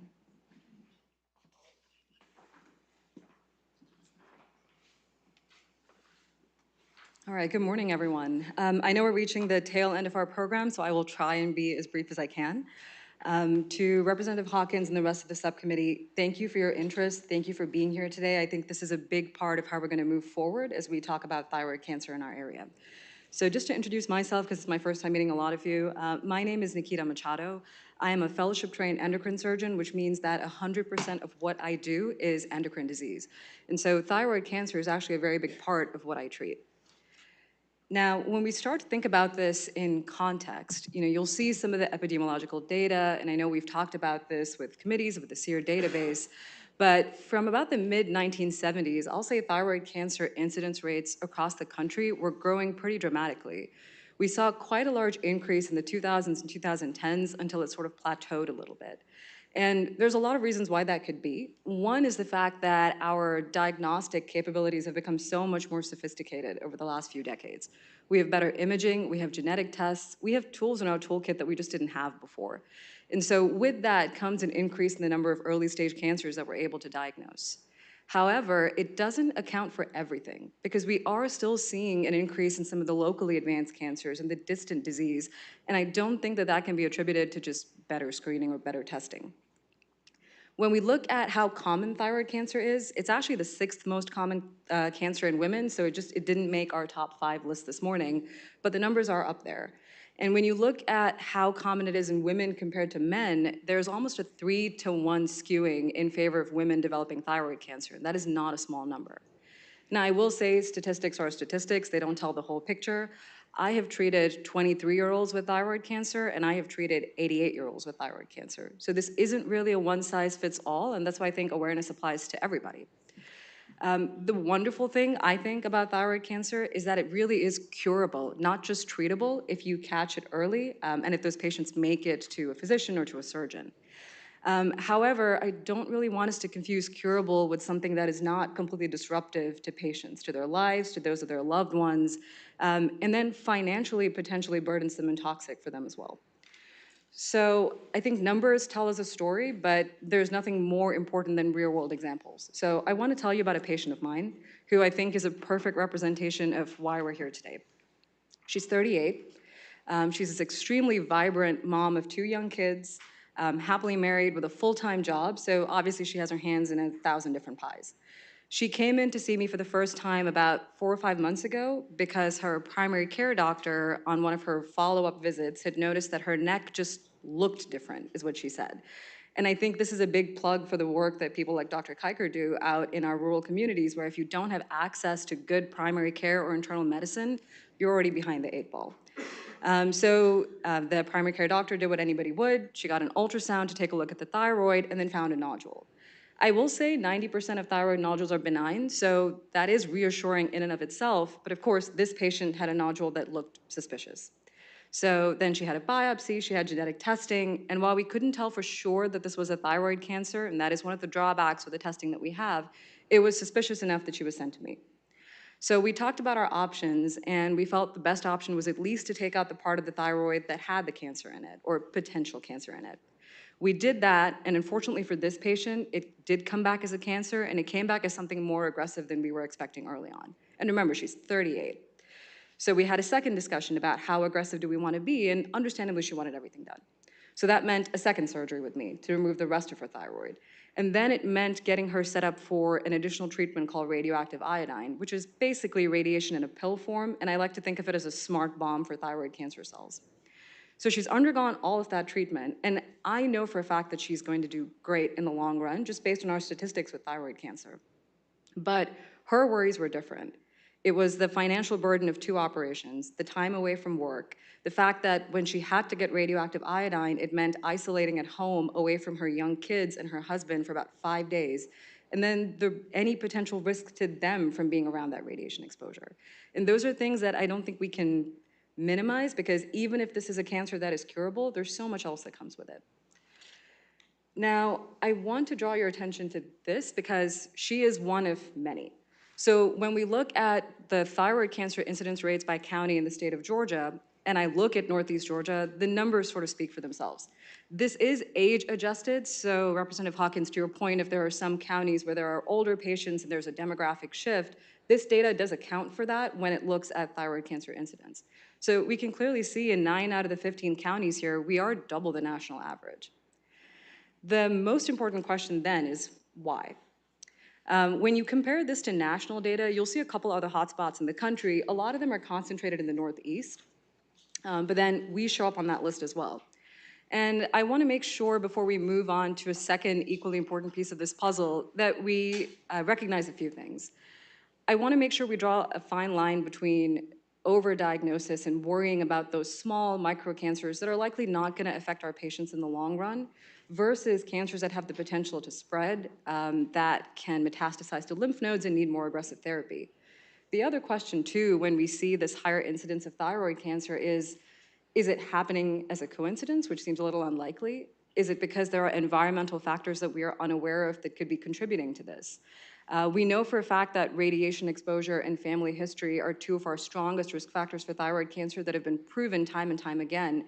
But there's a lot that we don't know about endocrine disrupting chemicals, issues with iodine deficiencies, and other potential pollutants and environmental factors that can drive that risk up.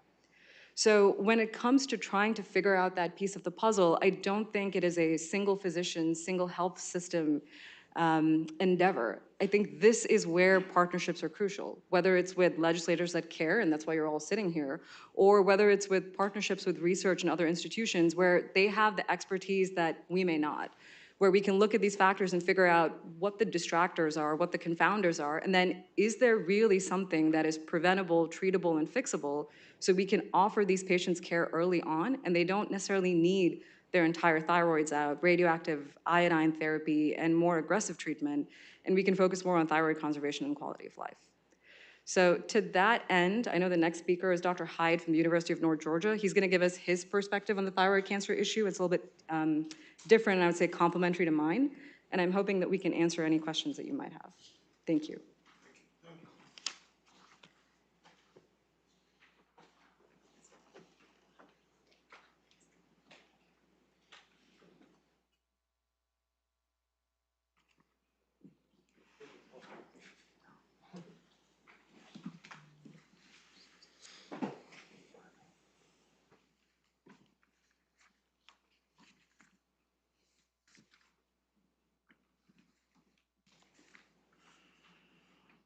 Come on now.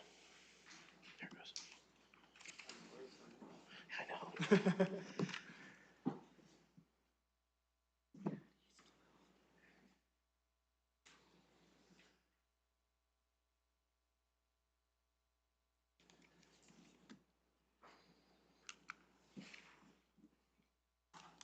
It might be a little laggy. That's fine.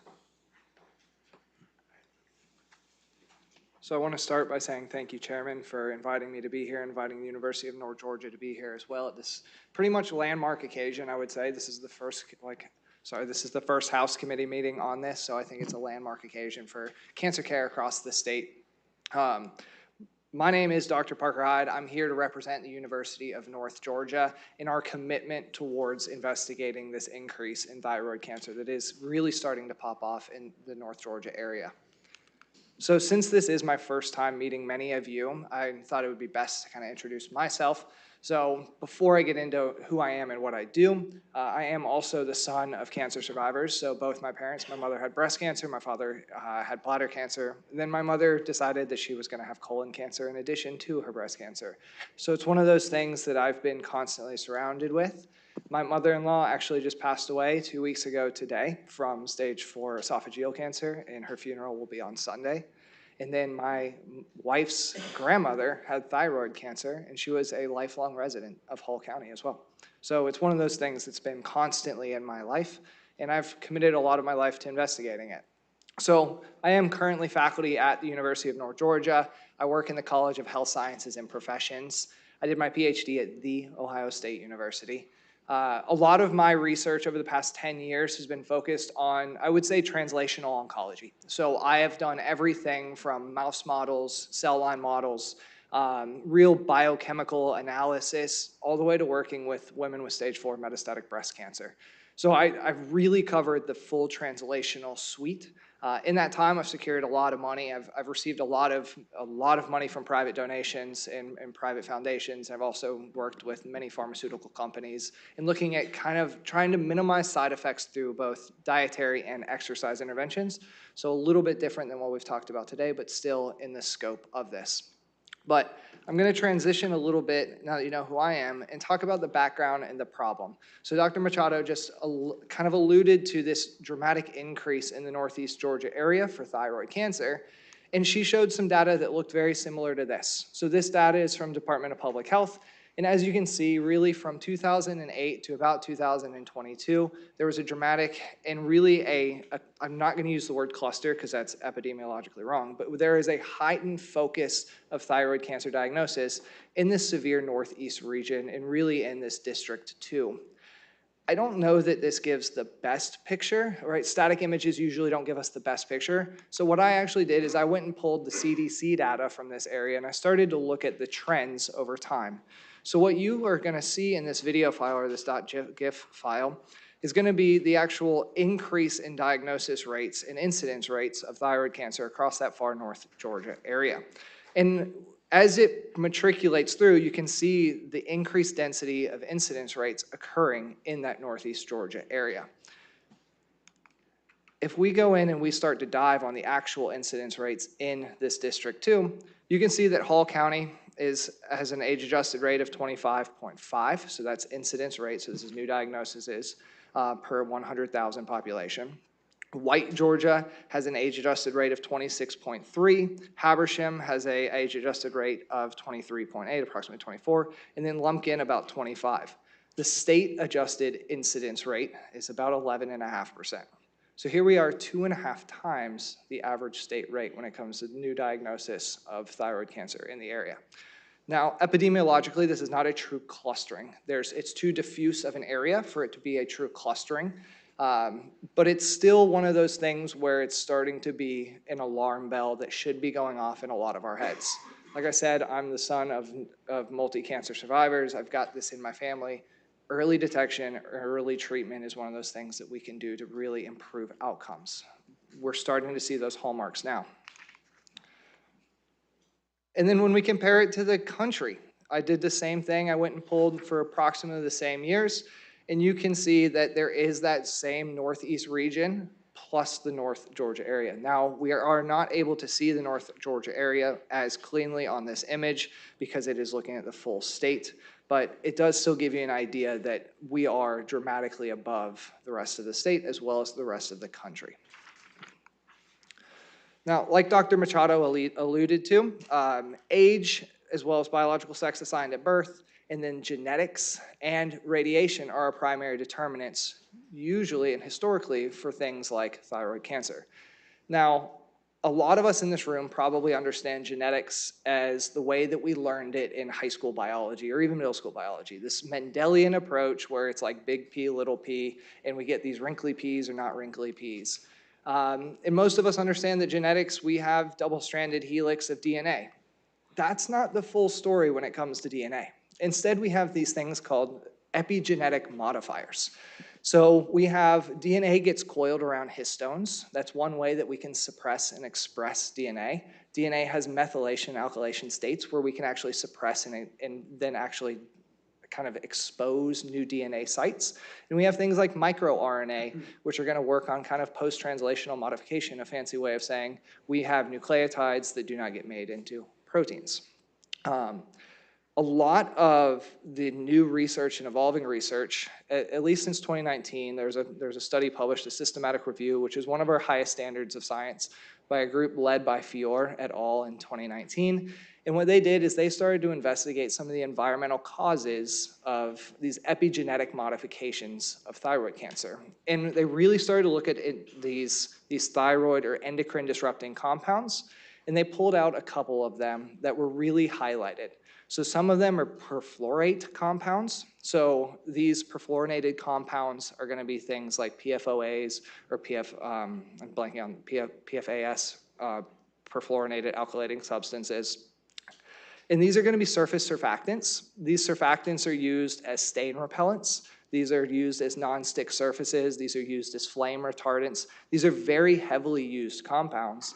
And they're starting to kind of bud now as these epigenetic modifiers and as potential causes of thyroid cancer. Now, the data is not strong on this, right? But we're starting to see trend lines where there is some sort of a potential cause or potential linkage here.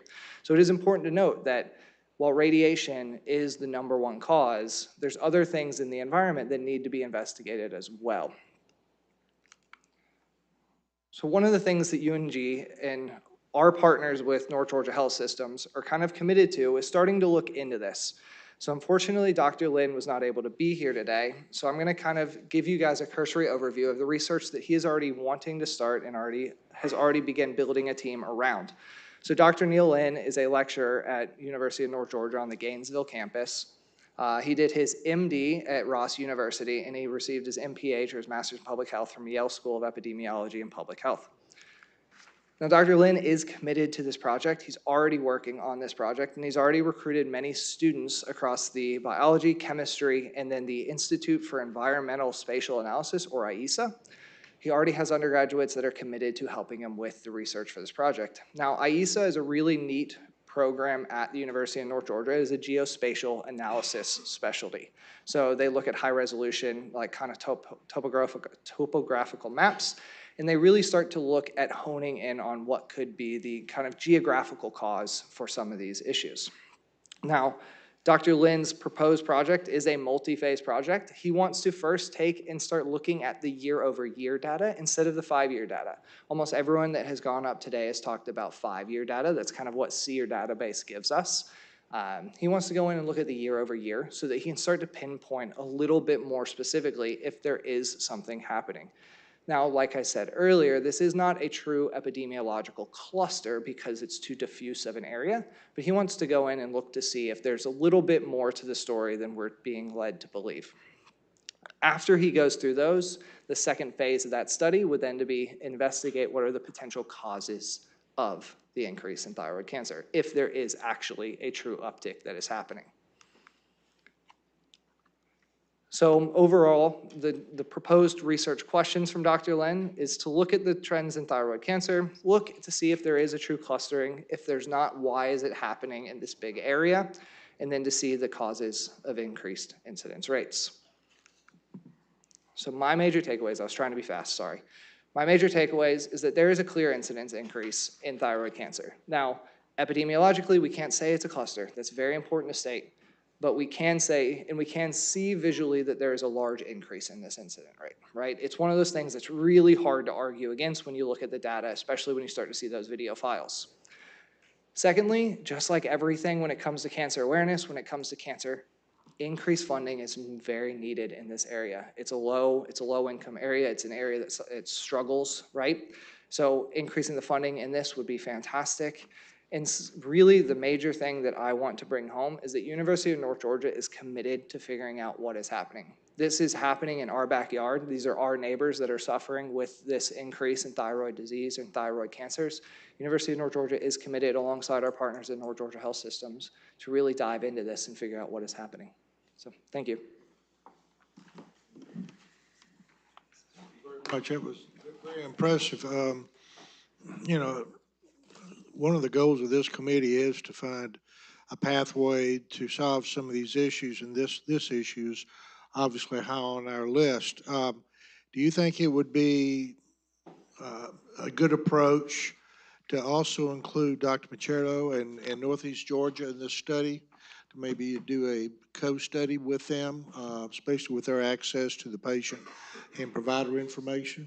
Yes, sir, and I've spoke with Dr. Lin, and he is 100% open to any sort of external investigators and anyone that wants to get involved with this, any shareholders or stakeholders he's interested in working with. Maybe the two of y'all could get together and give us some kind of fiscal note on this study? Yes, I sir. think that would be a good starting point too. We Yes, could sir. take that back to. Yes, Okay, sir. thank you. Thank you. Any questions from the committee? Jasmine, of course. Representative Clark, excuse me. All right, sorry, this is right up my alley. Thank you so much for that great presentation on the biology and the epigenetics. A couple of questions. The first one, you mentioned multiple times that we can't call it a cluster because it's too big.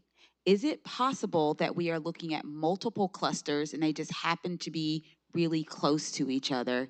And so we could whittle the data down by just looking at a smaller area that could actually be a cluster.